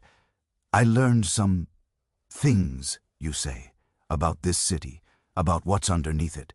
Your sister coughs, that wet rattling sound, but maybe slightly less wet than yesterday. Maybe the medicine is already helping, or maybe you're just hoping. Tell me, she says. I'm not going anywhere. So you do. You sit down next to her in the dark, and you tell her about the sailor in the church, about the spire that fell, about the blind school and the windmill and a poet who lost his eyes trying to help enslaved people. Oh, a ship. She listens without interrupting. Your sister has always been a good listener. When you finish, she's quiet for a long time. Then she says, "That's the thing about Liverpool, isn't it? It's terrible, but it's not only terrible." Yeah, that's the thing. Outside, somewhere far away, a church bell tolls. You don't count the rings this time. It doesn't matter what hour it is. What matters is that you're here. Your sister is here. There's medicine in her system and money in your pocket. And tomorrow the ships will probably need unloading again. And somewhere across the city, blind children are learning to make music. You close your eyes and let the darkness take you. Sleep comes easier tonight. Thursday brought something different, not dock work. The ships were being unloaded by other men, and the stevedore didn't pick you this time. Wrong place in the crowd, wrong angle, bad luck. But a merchant on the waterfront needed someone to carry a package across the city. Heavy thing wrapped in oilcloth. He didn't say what was in it, and you didn't ask. 6 pence for the delivery. Not as good as dock wages, but 6 pence is 6 pence. The address he gave you is on the other side of Liverpool, a part of the city you've never been to. The merchant scratched directions on a scrap of paper, and now you're walking with the package under your arm, trying to make sense of his handwriting. Bold Street. That's where you're supposed to go. Bold Street near the top of the hill. Liverpool is built on hills. You forget that sometimes, living down by the water, but now you're climbing and your legs are reminding you that flat ground is a luxury. The streets are getting nicer as you go. Fewer piles of horse, manure, fewer beggars in doorways, more glass in the windows, more paint on the doors. This is where the money lives. Not the old money, the aristocrats with their country estates, but new money, the merchants and traders and ship owners who've built fortunes on cotton and sugar and everything else that flows through Liverpool's docks. You keep walking past shops selling things you'll never afford, past coffee, houses where men in clean coats sit reading newspapers, past a woman in a dress that probably cost more than you'll earn in a year. She doesn't look at you. None of them look at you. You're carrying a package which makes you a servant, which makes you invisible. That's fine, invisible is safe. And then you see it. The building on Bold Street. You stop walking, just stand there on the pavement like an idiot staring up at it. It's not the biggest building you've ever seen. The town hall is bigger. Some of the warehouses on the waterfront are bigger. But there's something about this one, something that makes you stop. Maybe it's the columns, tall and white and perfectly spaced. Or maybe it's the dome. You can see rising behind them, catching the grey Liverpool light. Or maybe it's just the feeling of the place, the sense that something important happens here. A man brushes past you, well-dressed, carrying a leather case under his arm. He climbs the steps to the front door and disappears inside. Another man follows, then another. You watch them go. These men with their clean hands and their leather cases and their easy confidence walking into that building like they belong there. Excuse me. A voice, U-turn. A boy, maybe 12 or 13. Ragged clothes, sharp eyes. The kind of kid you see on every street corner in Liverpool running errands for pennies. That's the Lysum, he says, noticing you staring. The what? The Lysum. He pronounces it carefully like he's practiced it. It's a library for a gentleman. A library. The word sits strange in your mouth. You know what a library is roughly. A place with books. But you've never seen one. Never had any reason to. Books are expensive. Books are for people who can afford to sit around reading instead of working. Books are for a different world. Entirely. But here it is, a whole building full of them. You watch another man climb the steps. This one is older, grey hair, expensive coat. He moves slowly, like a man with nowhere urgent to be, like a man whose time belongs to himself. Must be nice. What kind of library? You ask the boy. Stupid question. But the boy seems happy to answer. Maybe he's been practicing the speech too. The biggest in England. That's what they say. 10,000 books all lined up on the walls and newspapers. Every newspaper from London, from Ireland, from everywhere. The gentlemen pay money every year to use it. They go in there and read and drink coffee and talk about philosophy. Philosophy, another word you know the shape of, but not the substance. Can anyone go in? The boy laughs, not mean, just amused. You need a subscription, costs more than you or me will ever see. It's for the merchants, the rich ones, the ones who want to pretend they're not. Just about money. He looks at the building with something that might be longing or might be contempt. Hard to tell with kids like this. My father used to work there, he says. Cleaning before he died. He told me about it. The big round room with all the books, the dome up above with light coming through, the statues of famous writers, Shakespeare, Milton, some Greek fellow, Homer, you say. Surprising. Yourself? Yeah, that one. The boy scuffs his foot against the pavement, lost in memory for a moment. He said it was the quietest place in Liverpool. My father said you could hear yourself thinking there. Men sitting at tables, reading, not talking, not shouting, just reading like the whole world outside didn't exist. He shakes himself out of it. A kid his age can't afford to get lost in memory for too long. Anyway, you low. Oaking for something. I can show you around for a penny. You shake your head. Got a delivery to make. The address on the paper is further up the street. You start walking again, but you look back once at the Lysum, at the men in their clean coats walking up those steps, at the dome rising above the rooftops. 10,000 books you can't read. Not really. You know, your letters can puzzle out simple words if you try hard enough. But books, real books, those are for other people, people who had time to learn, people who didn't start working the moment they could walk. Your sister can read better than you. Anyway, she learned somehow somewhere, maybe at one of the charity schools before she started at the rope factory. She reads things out loud. Sometimes signs, notices, the occasional newspaper page that blows past in the street.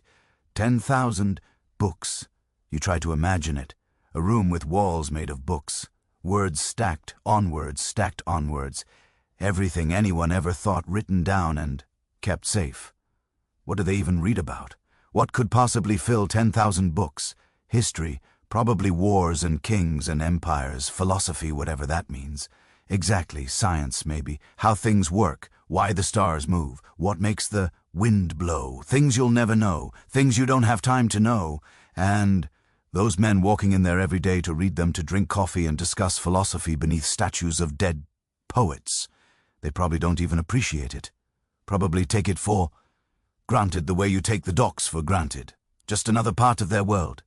It makes you angry somehow. Not at them exactly, just at the gap. The distance between their world and yours. They're in there reading about ancient Greece, and you're out here carrying packages for sixpence because if you don't work, you don't eat. But the anger fades as quickly as it came. What's the point? This is how things are, how they've always been.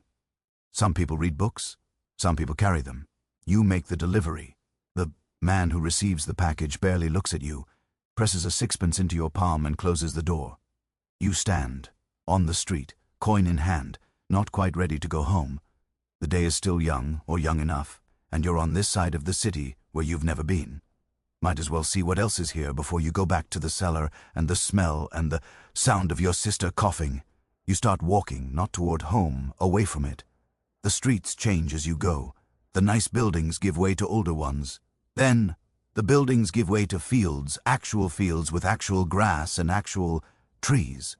You almost forgot what trees looked like. This is the edge of Liverpool, where the city ends and the countryside begins, or where it used to end. You can see new construction everywhere, houses going up, roads being laid, the city reaching out with its dirty fingers, grabbing more land.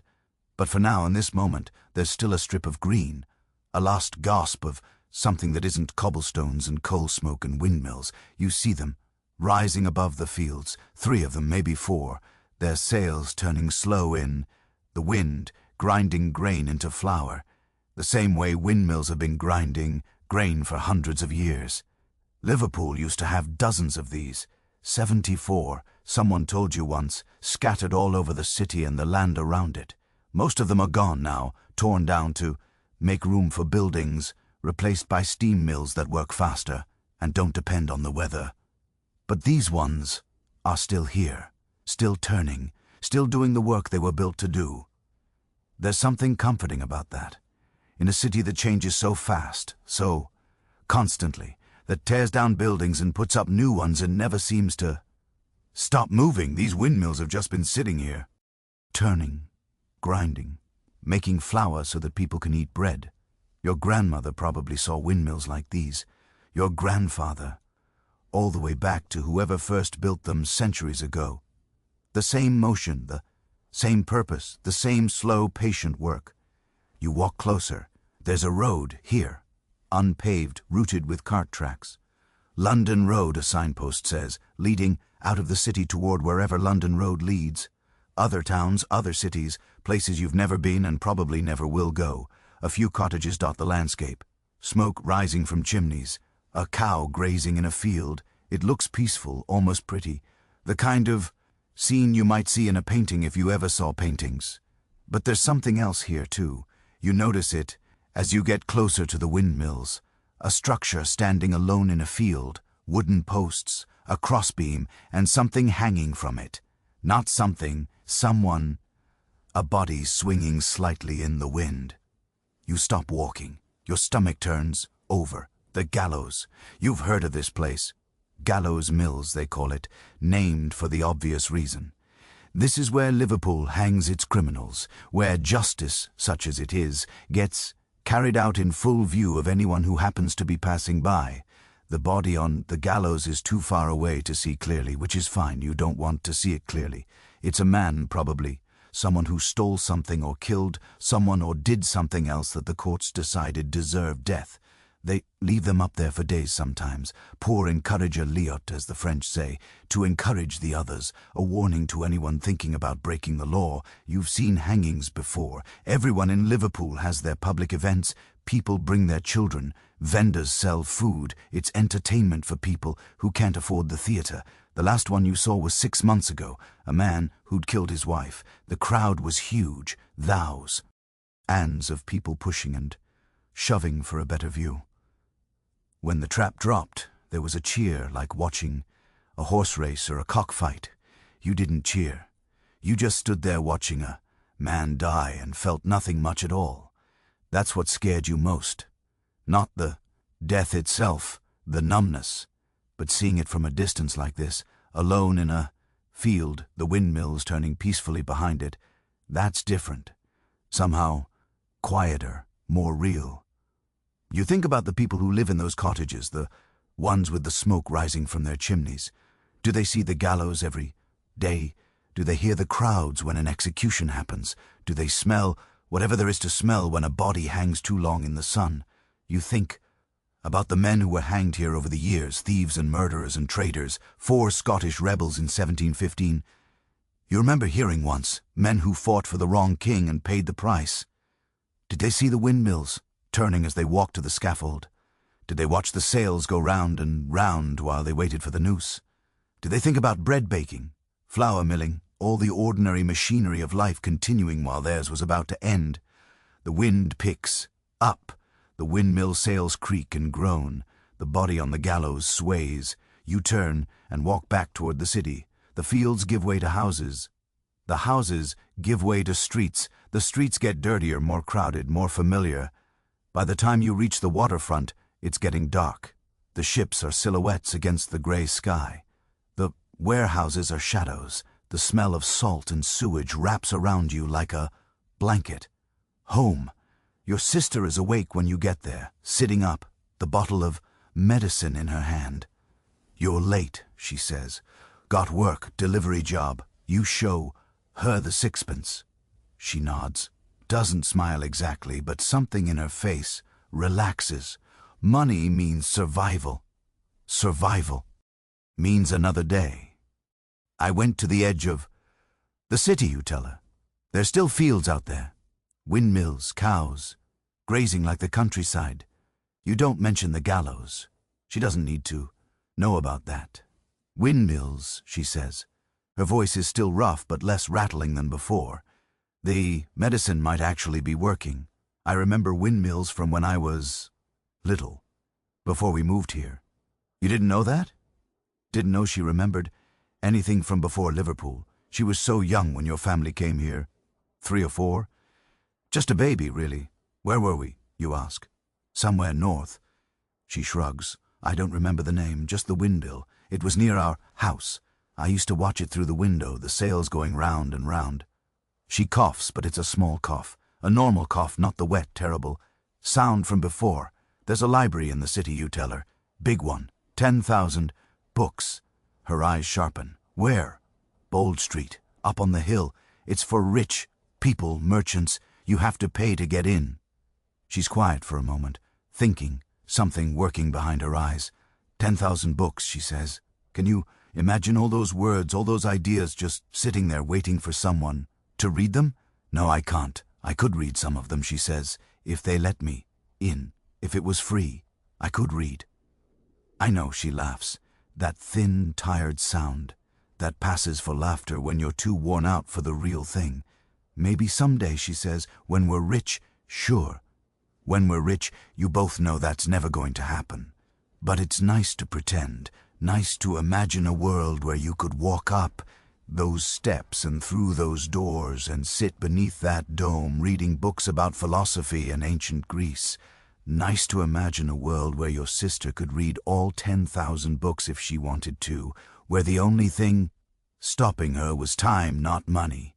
The church bells toll psalm. Ewhere in the distance. 9. Time for sleep. Your sister hands you the medicine bottle, still some left. Enough for another few days, maybe. "Getting better," she says. "I think. Good, that's good." You settle onto the cold floor. Your sister curls up on the straw. The single candle gutters and dies, and the darkness swallows everything. But before you fall asleep, you think about the things you saw today. The Lyceum with its dome and its columns and its 10,000 books, the gallows with its body swinging in the wind, the windmill still turning after all these years. Liverpool is full of contrast like that, beauty and horror side by side, knowledge and ignorance, life and death. It's all mixed up together, impossible to separate. You close your eyes, the windmill sails keep turning in your mind, round and round, grinding grain into flour, flour into bread, bread into life. Maybe that's all there is, the grinding, the turning, the work that never ends.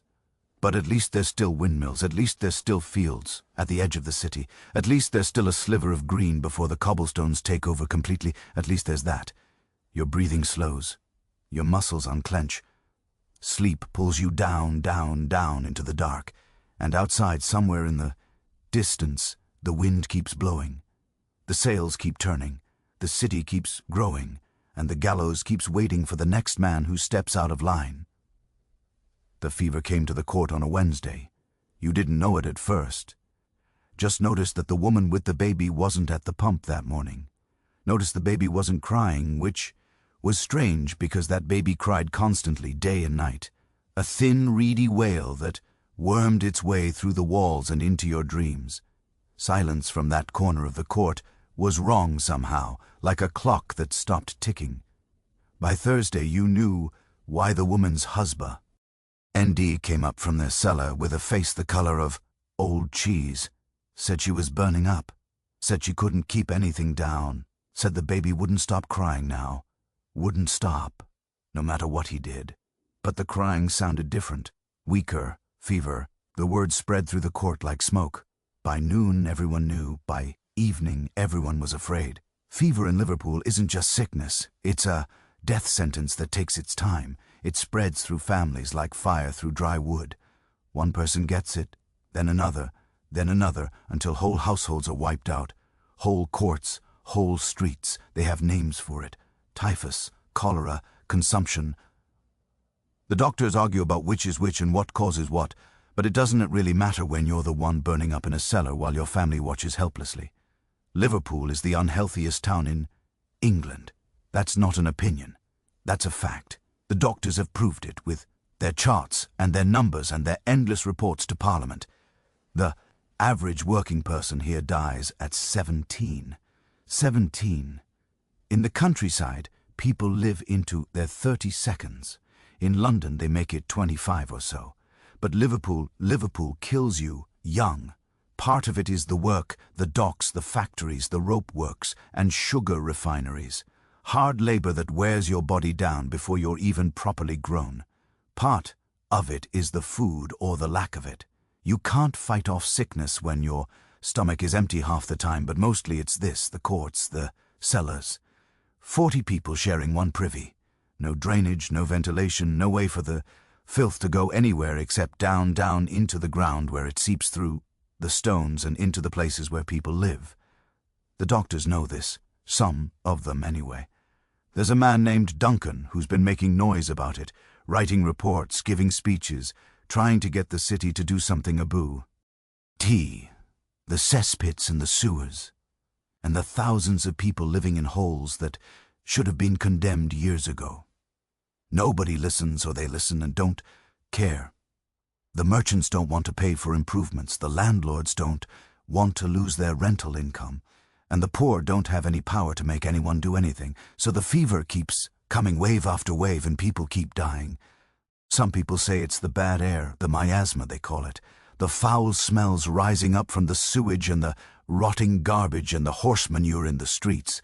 Breathe it in and it gets inside you, corrupts your humors, makes you sick. Other people say it's the Irish. That's the popular theory anyway. The Irish brought it. The Irish carry it. The Irish are a plague themselves, swarming off the boats from Dublin and Cork, bringing their diseases with them like extra luggage. You've heard this. Talk in the pubs, in the market, on the docks. Even some of the other dock workers, men who have nothing themselves, look at the Irish with suspicion, like they're less than human, like they deserve what they're getting. It's not true. It's not true. The Irish aren't inherently more diseased than anyone else. They just live in worse conditions, packed tighter, eat less, work harder for less pay. Of course, they get sick more often. Anyone would. But fear needs a target, and the Irish are easy targets. By Friday, the woman with the baby is dead. Her husband carries her body up from the cellar, wrapped in a sheet that was probably white once. Now it's gray, with use and spotted with stains you don't want to think about. He can barely walk, stumbling, weeping. The baby tucked under one arm, silent now, which is somehow worse than the crying. A cart comes to take the body away. You don't know where. To the church, maybe. To whatever potter's field they use for the poor. The burial ground. DS in this city are so full that sometimes the bodies don't stay buried. Sometimes they rise up during heavy rain, floating to the surface like they're trying to escape. You didn't know the woman's name. She never told you. In the 2 weeks she lived in your cellar, she barely spoke at all, just sat there with her baby, staring at the walls, waiting for something that never came. Now she's gone, and her husband is alone with an infant he can't feed. He leaves the court that same day, takes the baby, and disappears into the maze of Liverpool streets. You don't know where he's going. You don't ask. Maybe he has family somewhere. Maybe he's heading to the workhouse. Maybe he's just walking until he can't walk anymore. It doesn't matter. What matters is that there's an empty space in the cellar now. Empty spaces fill quickly in Liverpool. Your sister watches all of this from her corner. She's better than she was. The good medicine you bought is doing something. Her cough is still there, but it's lighter now. Less blood, more air. She can sit up without getting dizzy. Can eat without throwing everything back up. She's not cured. You're not stupid enough to think that. Consumption doesn't cure, it just waits. But she's stronger than she was a week ago, and that's something. We should leave, she says. After the body is gone, after the husband has vanished with his silent baby, we should find somewhere else. And go where? She doesn't have an answer for that. Neither do you.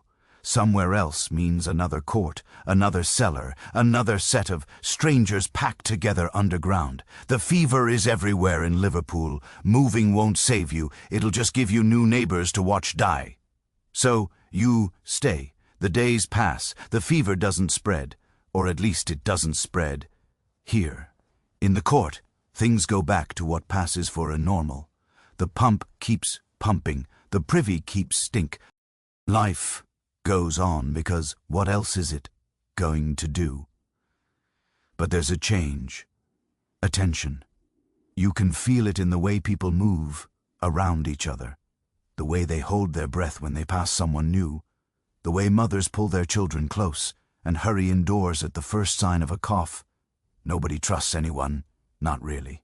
Your neighbor today could be your death sentence tomorrow. Every sneeze is suspicious. Every fever is the start of the end. George, the old man who shares your cellar, starts burning herbs in a tin cup every evening, says it clears the bad air, purifies the miasma. You don't know if it works, but the smell is sharp and bitter, and it covers up the other smells, at least for a while. The woman who runs the court starts checking on the cellars every morning, making sure nobody's died in the night, making sure nobody's hiding symptoms that could spread to everyone else. She's not cruel about it, just practical. If someone gets sick, they need to be out. That's the rule. Protect the many by sacrificing the few. You keep your sister hidden as much as you can. Her cough is better, but it's still there, still noticeable. If anyone thinks she might be contagious, you could both be thrown out onto the streets, into the workhouse, into God knows where. But you hear things, stories filtering in from other parts of the city, other courts, other cellars. There's an outbreak in the Irish Quarter. That's what people are saying. Started near the docks, spread through the lodge houses, people dropping like flies. 10 dead, 20 more every day. The doctors are overwhelmed. Or maybe they just don't care. Hard to tell the difference. Sometimes a doctor will race across town to treat a merchant's headache, but won't set foot in a cellar to help a dying child. That's how it works. That's how it's always worked. You go to the docks every morning hoping for work. Sometime there's work. Sometimes there isn't. The ships are coming in more regularly now, which is good for your wages but bad for other reasons. Ships from Ireland mostly, packed with people, fleeing the famine that's still ravaging that country. The famine, you've heard about it. Everyone has. Something wrong with the potatoes. They're rotting in the ground. The crop that fed half of Ireland is dying, and the people are dying with it. 1 million dead already, some say. Maybe more. Nobody really knows. The numbers are too big to comprehend, too awful to think about for very long. And now the survivors are pouring into Liverpool, 300,000 of them. Passed through last year alone. According to the papers, 300,000 hollow-eyed, starving, desperate people, all of them looking for something better than what they left behind. Most of them move on eventually to America, to Australia, anywhere but here. But tens of thousands stay because they have nowhere else to go, because they've run out of money, because Liverpool, for all its horrors, is still better than starving in a ditch in County Cork. You see them on the quays, the new arrivals, thin as skeletons, some of them hollow-eyed, hollow-cheeked. They stumble off the boats like sleepwalkers and stand there blinking at Liverpool like they can't quite believe any of this is real. The ships themselves are nightmares. Coffin ships, people call them. Passengers packed in so tight they can barely move. Disease spreading through the holds like wildfire. Sometimes 1/3 of them die before they even reach land. The bodies get Dumped overboard, fed to the fish, no burial, no grave, just gone. The ones who survive aren't much better off, weakened by the voyage, carrying whatever sickness they caught in those crowded holds. They step onto the docks and immediately become Liverpool's problem. Some of them have money, enough to buy passage to America or Australia. Liverpool is just a stopping point for them, a place to change ships, a few days on solid ground before the next leg of their journey.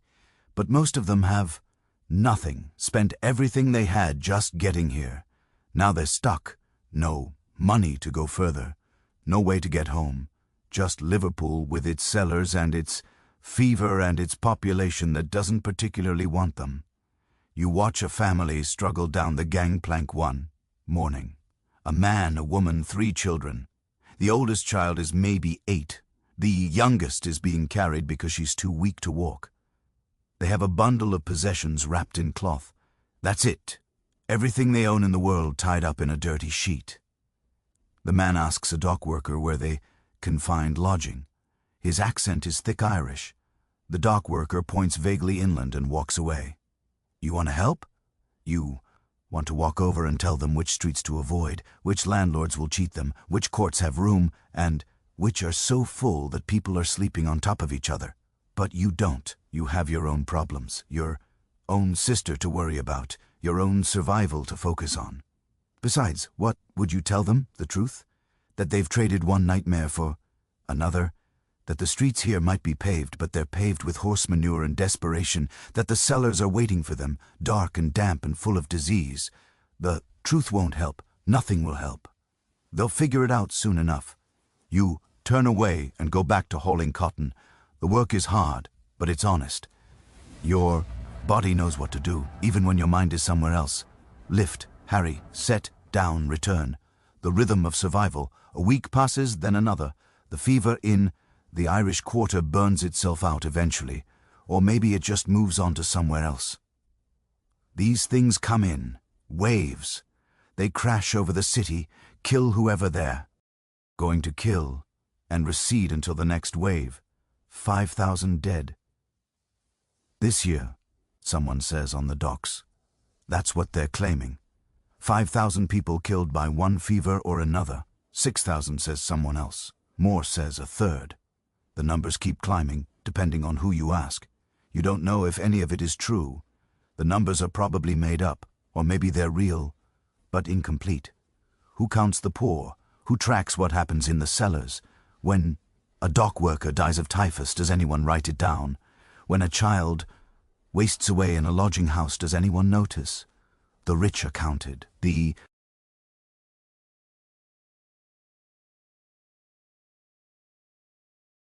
merchants, the ship owners. When one of them dies, there's a funeral procession through the streets.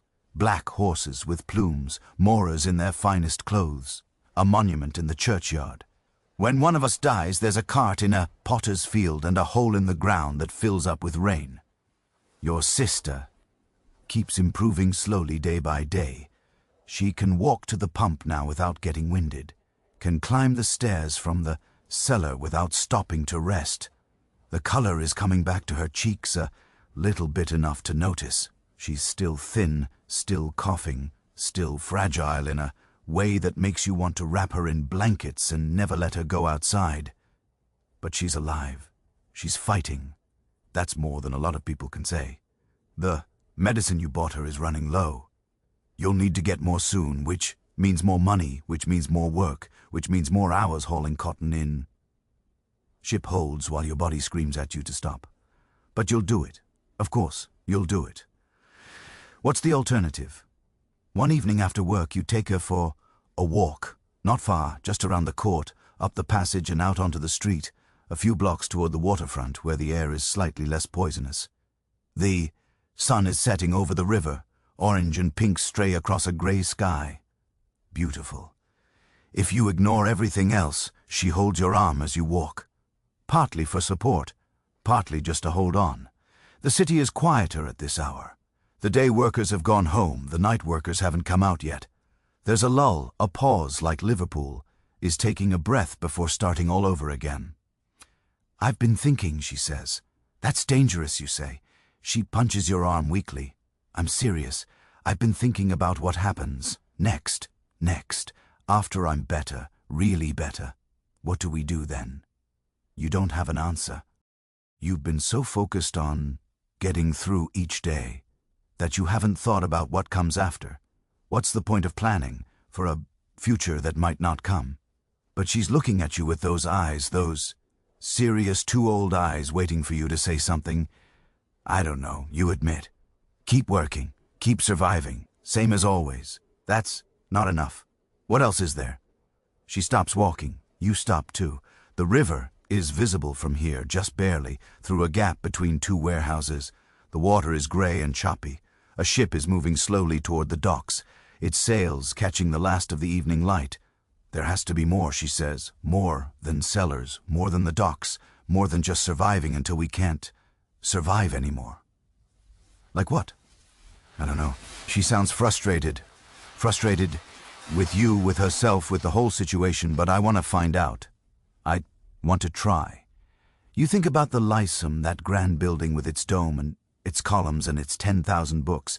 You think about the blind school where Edward Rushton taught children to make something of themselves. You think about the old sailor in the church who worked the slave ships and spent the rest of his life trying to make amends. People do find more. Some of them the ones who are lucky, the ones who are stubborn, the ones who refuse to accept that this is all there is. Maybe she could be one of them. Maybe you could help her get there. Okay, you say when you're better, really better, we'll figure something out. I don't know what, but something. She smiles, a small smile, but real. Promise. You stand there for another minute watching the ship come in. Then you turn and walk back toward the court, back toward the cellar, back toward the life you're stuck in. At least for now. But something feels different, lighter maybe. Like the future isn't just a dark wall you're walking toward. Like there might be something on the other side. The fever is still out there. The disease, the death, the endless grinding, poverty that chews people up and spits them out. Liverpool is still Liverpool. But your sister is getting better and she's making plans. And for the first time in a long time, you let yourself think about tomorrow as something other than just more of today. That night in the cellar you fall asleep to the sound of her breathing. Still a little rattling, still a little wet, but steady, strong. The sound of someone who's decided not to give up. Maybe that's enough for now. Maybe that's everything. A week passes. Your sister goes back to the rope factory. Not full days yet. Half shifts, 4 hours of twisting hemp until her hands are raw and her lungs start to protest.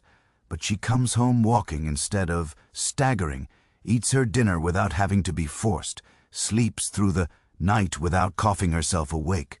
She's getting better, really better, and you've started to believe it might last. The fever passed through the court like a storm. The woman with the baby, 2 families from the cellars on the east, sighed. An old man who'd been coughing for months. Anyway, the bodies went out on carts and new people moved in before the old ones were even cold in the ground. That's how it works. Liverpool doesn't pause for death. Liverpool just keeps churning forward, grinding up the weak and spitting out the remains. But your sister made it. You both made it. And somehow that feels like a victory. Work has been steady. Not good exactly, but steady. 3 days this week at the docks. Another day helping unload a warehouse near the Clarence dock. Your muscles have stopped screaming and settled into a dull, permanent ache that you barely notice anymore.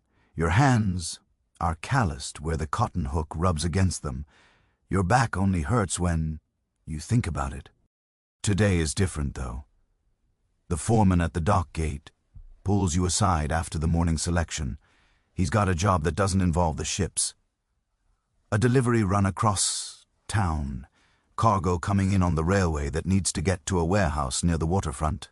Easy work, he says. Just loading and unloading. But there's good money in it because the railway people pay better than the shipping companies. Railway. The word sits in your head like something you can't quite get a grip on. You've heard about it, of course. Everyone in Liverpool has heard about it. The Liverpool and Manchester Railway, the world's first passenger line. Steam, locomotives that can move faster than any horse. pulling carriages full of people and goods between the two cities in less than 2 hours, something that used to take most of a day by coach now takes 90 minutes.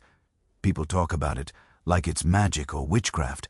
Some of the older dock workers refuse to go near it, say it's unnatural, say nothing good can come from machines that move without horses or sails or human muscle, say the smoke and the noise will poison the air even worse than the factories already have. But the railway keeps running anyway every day, carrying hundreds of passengers, thousands of tons of goods, making money for the men who built it, and changing Liverpool in ways that nobody fully understands yet. You've never seen it, not up close. The station is on Lime Street on the edge of the city centre, and you've never had any reason to go that way. The docks are your world. The waterfront, the courts and cellars where people like you live. Lime Street might as well be on the moon until today. The foreman gives you directions and tells you to meet the other workers outside the station entrance. You start walking. The streets change as you move away from the waterfront. Fewer carts hauling cargo, fewer men with the look of dock workers about them. More shops, more respectable-looking buildings, more people in clothes that don't have patches and holes. You feel out of place, conspicuous, like everyone can see exactly what you are and where you come from just by looking at you. But nobody pays you any attention. The city is too busy for that. Too many people going in too many directions to care about one more shabby young man walking where he doesn't belong. And then you hear it, a sound like nothing you've ever heard before, a deep rhythmic chuffing that seems to come from the earth itself, a hissing of steam, a screech of metal on metal that makes your teeth ache. You round a corner and there it is, Lime Street Station. The building is huge, neoclassical, the sort of architecture you've seen on the town hall and the grand buildings where the merchants do their business. Columns and pediments and all the trappings of wealth and power. But it's what's behind the building that stops you dead in your tracks. The locomotive. You've never seen anything like it. A massive iron beast, black and gleaming, with a smokestack pouring out a column of steam and smoke that rises straight up into the grey Liverpool sky. It's sitting on tracks made of iron. 2 parallel lines that stretch away from the platform and disappear into a tunnel carved right through the rock of the hillside. The Wapping Tunnel, someone told you once, the first tunnel built under an entire city, runs all the way from here to the docks. They dug it out with picks and shovels, men working underground for years so that trains could move goods from the ships to the factories without having to fight through the chaos of the streets. The locomotive hisses again. Steam erupts from somewhere in its guts. The whole machine seems to breathe, like it's alive, like it's waiting. There are people everywhere. Workers in rough clothes like yours.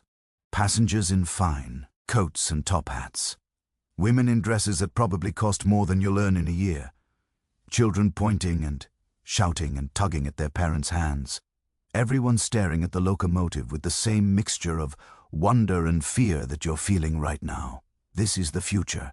You realize you're looking at the future, not the docks, not the sailing ships with their masts and their rigging and their dependence on the wind, not the horses pulling carts through streets ankle-deep in their own manure. This, steam and iron machines that move on their own, speed that no living thing can match. The men who built this railway, they say, held a competition a few years back, the Rainhill trials. Different inventors brought their locomotives to prove which one was the best. The winner was something called the Rocket, built by a man named Stevenson. It could move at 36 miles per hour. 36, you can barely imagine moving that fast. Most people never will their whole lives. But this machine did it, and now machines like it are doing it every day. Someone bumps into you from behind. You've been standing in the middle of the walkway like an idiot, mouth open, staring at the locomotive like a country bumpkin who's never seen a city before. Move along, the man says. Some of us have trains to catch. You step aside. The man pushes past you. He's wearing a suit that probably costs more than everything you own combined. Doesn't even glance at you. To him, you're nothing, just another obstacle in his way.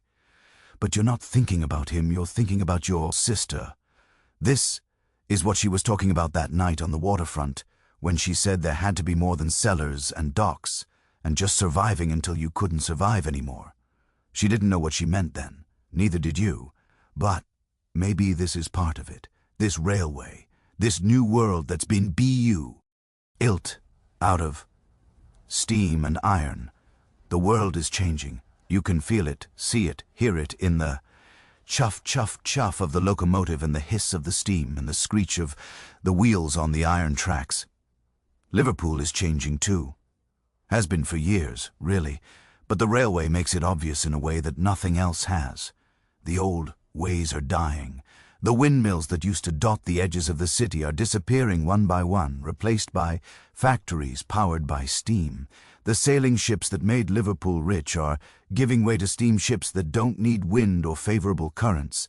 Even the docks themselves are being rebuilt, expanded, modernized to handle the new kinds of cargo that the railway brings in. Everything is changing, and you're standing here watching it happen. A whistle blows, shrill and piercing. The locomotive shudders, groans, begins to move slowly at first. So slowly that you could walk faster, but it picks up speed. The wheels turn, the smokestack belches. The carriages behind it start rolling forward one after another. A chain of motion that seems almost impossible. All that weight, all those people, all that cargo, moving without horses, moving without sails, moving through nothing but fire and water and iron. You watch until the train disappears into the tunnel, until the last carriage is swallowed by the darkness, and the sound fades to a distant rumble. Then someone is shouting your name, not your actual name, just, "Hey, you the dock lad over here." The other workers are gathered, near a loading platform, waiting for the next train to arrive. The one carrying the cargo you're supposed to move. You walk over to join them. Your body knows how to do this. Lift and carry. Lift and carry. But your mind is somewhere else. Somewhere on those iron tracks, racing toward Manchester at speeds that seem like something out of a dream. The work is easier than you expected. Railway cargo is packed differently than ship cargo. Standardized crates and barrels, designed to fit into the railway carriages efficiently. Less wrestling with awkward shapes, less climbing up and down ladders. Just a steady rhythm of loading and unloading back and forth, until the warehouse is full and the train is empty. You earn 3 shillings, more than a full day at the docks. And the foreman says there might be more work like this in the future. The railway is expanding, more lines being built, more cargo being moved, more need for workers who know how to handle goods quickly and efficiently. Some of the other dock workers are suspicious of the railway, afraid it's going to take their jobs, and maybe it will eventually. Maybe the day is coming when ships won't be the main way goods move around this country, when the docks will shrink and the railways will grow and men like you will have to find new ways to survive. But for now, there's work, more work, actually not less. The railway brings goods into Liverpool faster than ever before. Those goods still need to be loaded onto ships. The ships still need to be unloaded when they arrive from America and the Caribbean and everywhere else. The whole system is getting bigger, getting faster, getting more complicated. And maybe in all that complexity, there's a place for people who are willing to learn new things. You think about your sister again, her dreams of something more, her frustration with the life you've both been stuck in. She can read, really read, not just pick out a few words here and there. She learned in the charity school before their parents died, before she had to start working at the rope factory to help keep you both alive. Maybe there's a future in that. Not at the docks, not in the cellars. Something else. Something that uses her mind instead of just her hands. The world is changing. That's the thing that keeps echoing in your head as you walk back toward the waterfront. The world is changing, and the people who change with it might have a chance to escape the lives they were born into. Or maybe not. Maybe that's just a story you're telling yourself to make the walking easier. Maybe the rich will stay. Rich and the poor will stay poor, and the railway will just be another way for the people on top to make money off the people on the bottom. But still, you saw it. The locomotive, the station, the crowds of people moving between Liverpool and Manchester in 90 minutes instead of 4 hours. You saw the future arriving on iron wheels, and it didn't look like death, it looked like possibility. The sun is setting by the time you reach the court, orange and pink light filtering through the smoke haze, the familiar stink of the privy and the coal, fires and the too many bodies packed into too small a space. Your sister is already home, sitting on the steps outside the cellar entrance waiting for you. You got work? She says, not a question. She can always tell. Railway. Job loading cargo at Lime Street. Her eyes widen. She's heard about the railway, everyone has. But like you, she's never seen it. What's it like? You try to think of how to describe it. The locomotive, the steam, the sound, the way it felt to watch something that massive move on its own power. Loud, you say finally, and fast and strange, like nothing I've ever seen before. She's quiet for a moment, processing. Do you think it'll change things for people like us? You don't know. You honestly don't know. The world has been unfair for as long as anyone can remember. Why would a new machine change that?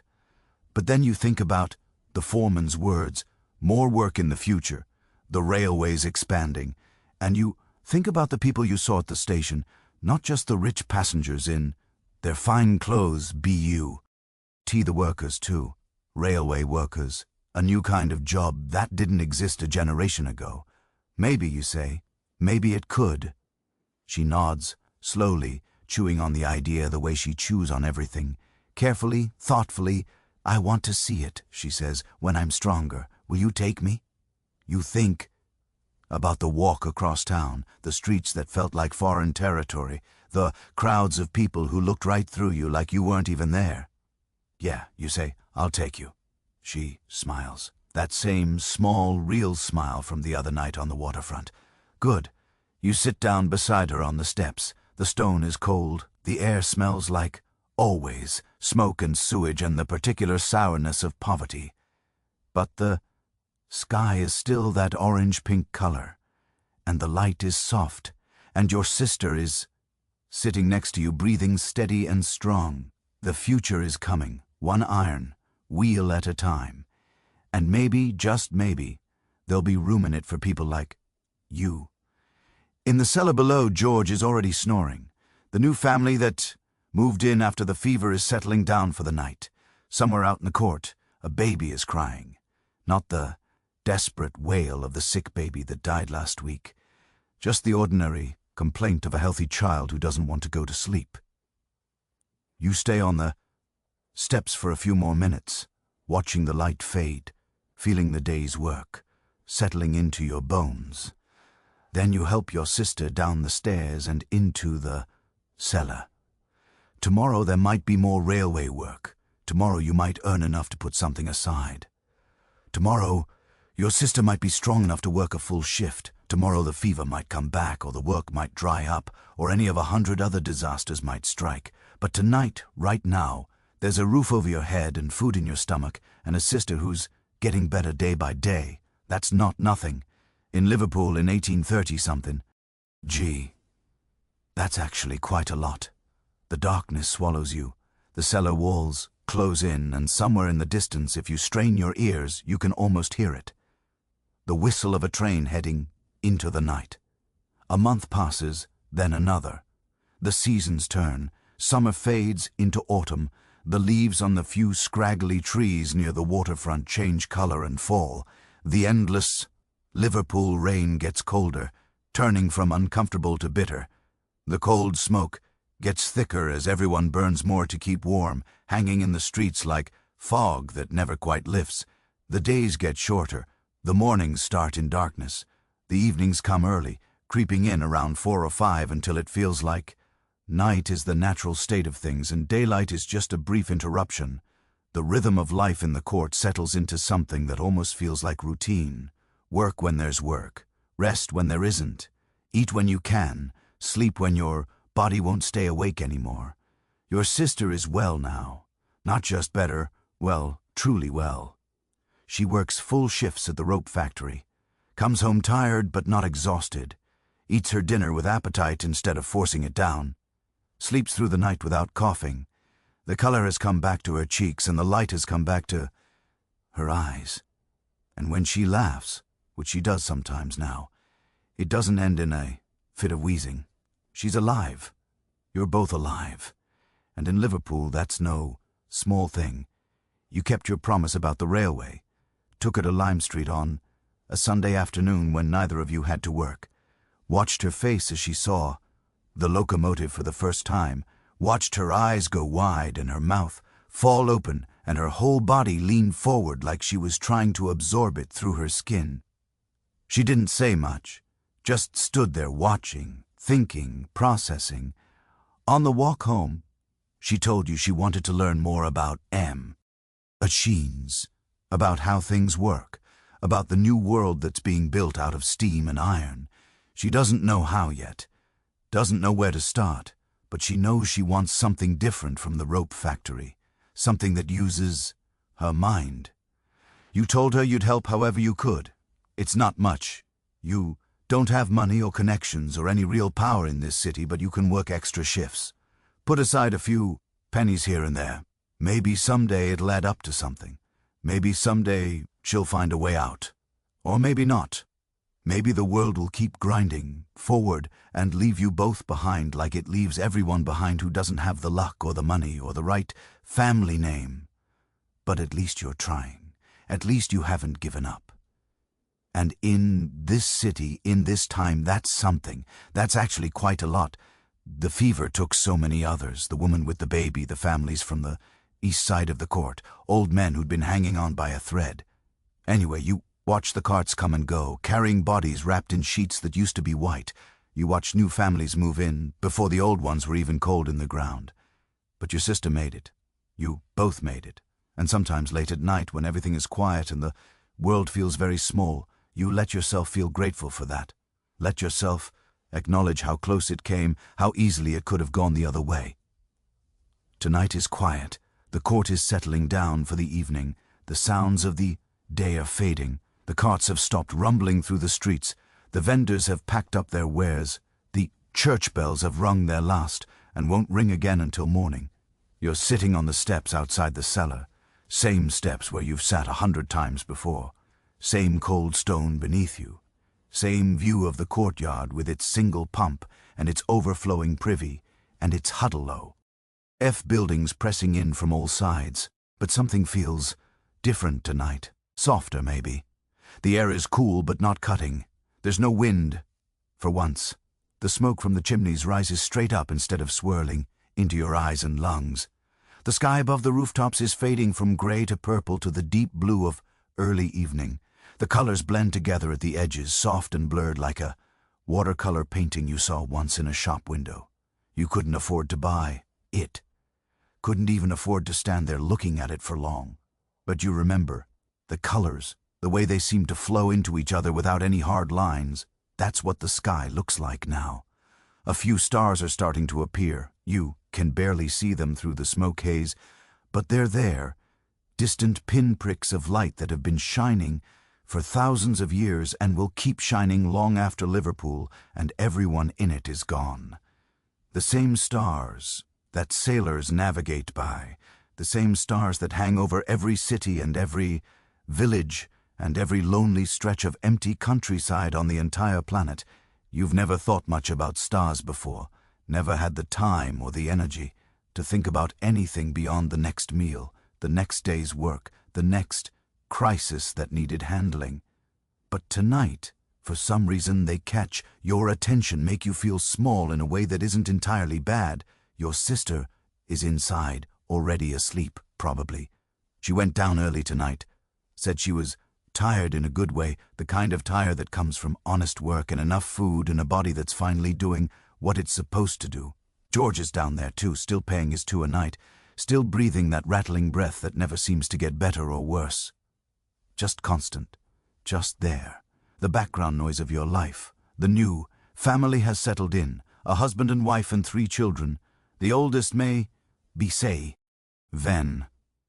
They came from somewhere in Wales. Don't speak much English yet. Keep to themselves.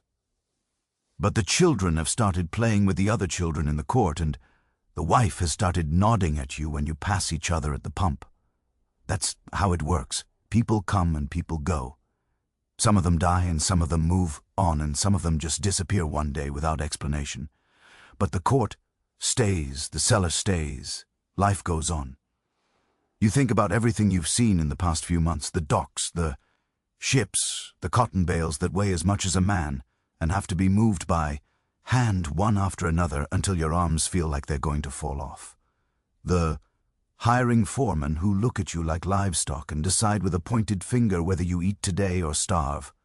The town hall, that grand building with its dome and its columns and its statue of Minerva looking down at the city like she owns it, which in a way she does. Commerce and war and wisdom. The three things Liverpool was built on. The three things that made it rich and powerful and cruel. The market, the chaos of bodies and voices and smells, the fish sellers and the meat sellers and the vegetable sellers all shouting over each other, the pickpockets working the crowd, the wealthy housekeepers and the desperate poor all mixed together in one vast heaving mass of humanity, trying to feed itself for another day.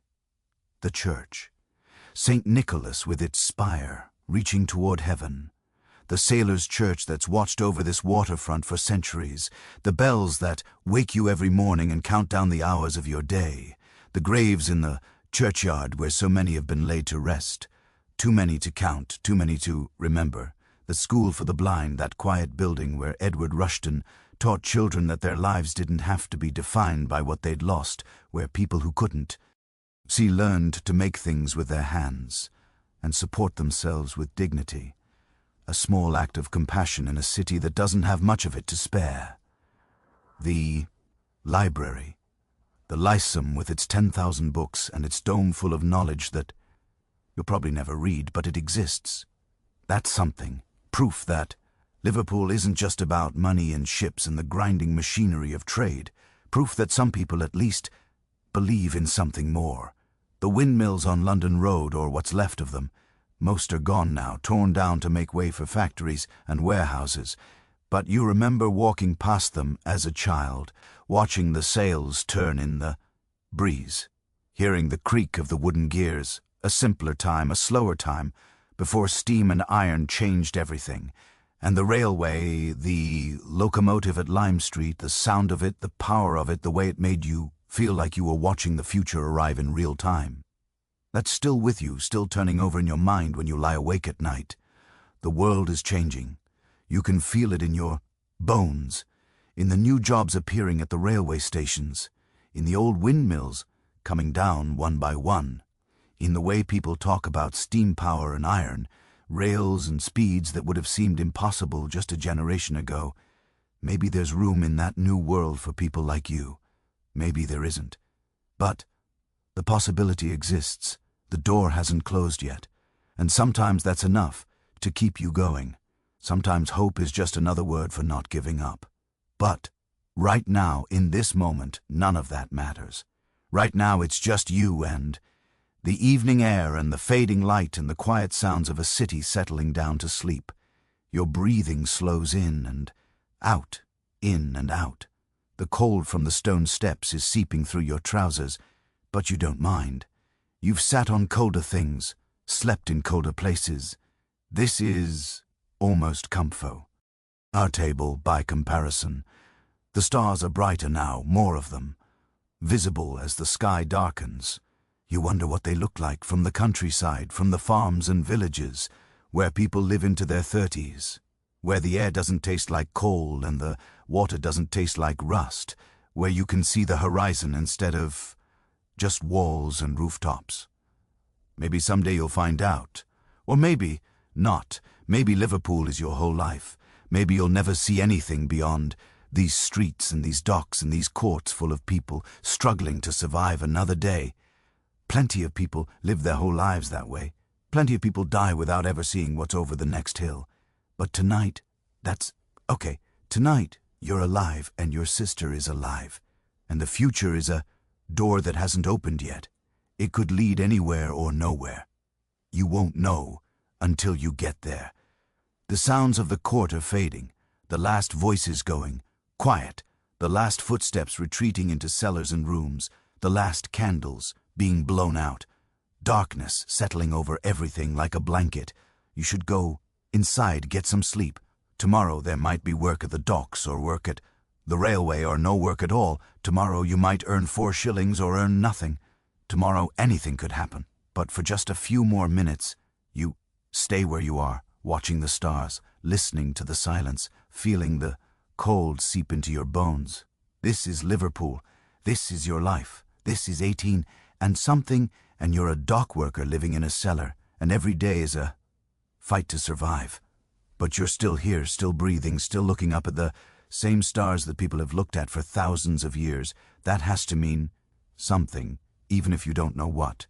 You think about the listener, somewhere far away, somewhere warm and safe, lying in a softer bed with clean sheets and a pillow that doesn't smell like mold, breathing air that doesn't burn, drinking water that doesn't taste like rust. What a world that must be. What a life. If you could talk to them, you'd tell them to appreciate it. Every breath of clean air, every glass of fresh water, every night of peaceful sleep in a room that's dry and warm and safe. Because it wasn't always like that. Because there was a time not so long ago when people lived in cellars and worked until their bodies broke and died at 17 and counted themselves lucky if they made it to 20. Because Liverpool is still out there in a way. The streets have been cleaned and the cellars have been filled in and the railway has grown into something that spans the whole world. But the struggle hasn't ended. People are still fighting to survive, still hoping for something better, still looking up at the stars and wondering if tomorrow will be different from today. That's the thing about history. It's not just the past, it's the foundation that everything else is built on. The lives and deaths and struggles and hopes of everyone who came before. You're part of that now, part of the story. A young dock worker in 1800 and something Liverpool who survived the fever and kept his sister alive and saw the future arrive on iron wheels. Your story doesn't have an ending yet, not a real one, not a final one. But if this is where it stops, if this quiet moment on, the cellar steps is the last thing anyone ever knows about you, at least it's peaceful. At least you're not afraid. You stand up slowly, stiff muscles protesting, cold joints cracking. The night is fully dark now, and the stars are as bright as they're going to get through the Liverpool smoke. Time to go inside, time to sleep. The cellar is warm compared to the outside air. Bodies generate heat, and there are enough bodies down here to keep the chill at bay.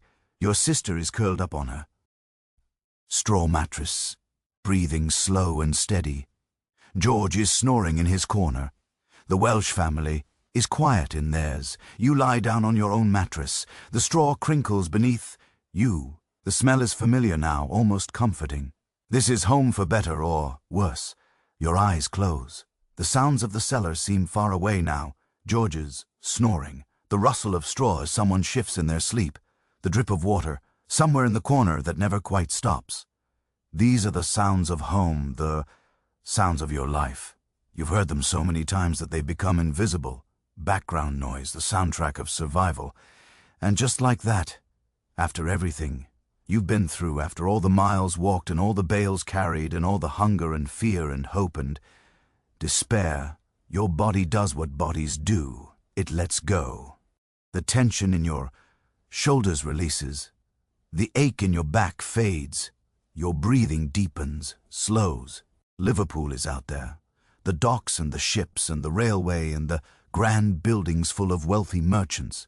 The courts and the cellars and the 40 people sharing one privy. The churches and the libraries and the markets. The past and the present and the future, all tangled together in one sprawling, chaotic, beautiful, terrible city. But none of that can touch you now. Now, there's just the darkness and the quiet and the slow drift into sleep, like sinking into warm water, like falling through clouds, like coming home after a very long journey to a place you didn't know you were looking for. The muscles in your face relax, the ones you didn't even know were tense. Your jaw unclenches, your forehead smooths. The worried lines that live there during the day fade away into nothing. Your hands, rough and calloused from work, lie still on the straw beside you. They've carried so much weight, lifted so many bales, gripped so many ropes and hooks and handles. But now they rest. Now they're allowed to just be hands again. Your breathing matches the rhythm of your sister's breathing. Slow, steady, in and out, in and out. Two people who've survived together, resting together, dreaming whatever dreams the poor are allowed to dream. Your sister is breathing beside you. Your city is breathing around you. And somewhere out in the night, a train. Whistle sounds, distant and lonely and full of promise. Tomorrow will come.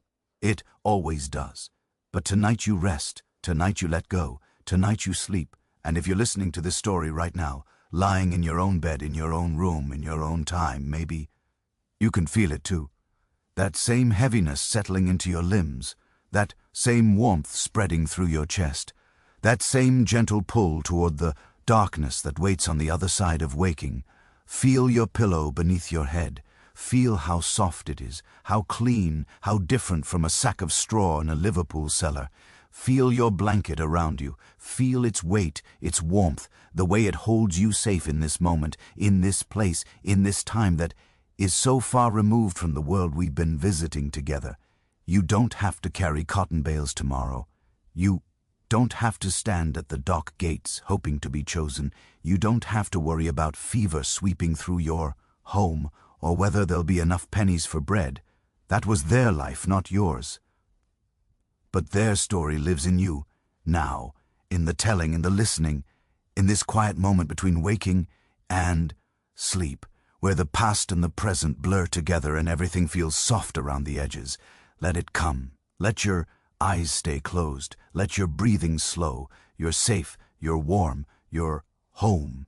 And somewhere in the past, in a cellar beneath a Liverpool court, a young dock worker is sleeping too, dreaming of railways and futures, and a sister who survived. Dreamy, envy of stars he can barely see and a world he'll never fully understand. His story will go on. Yours will too. But for now,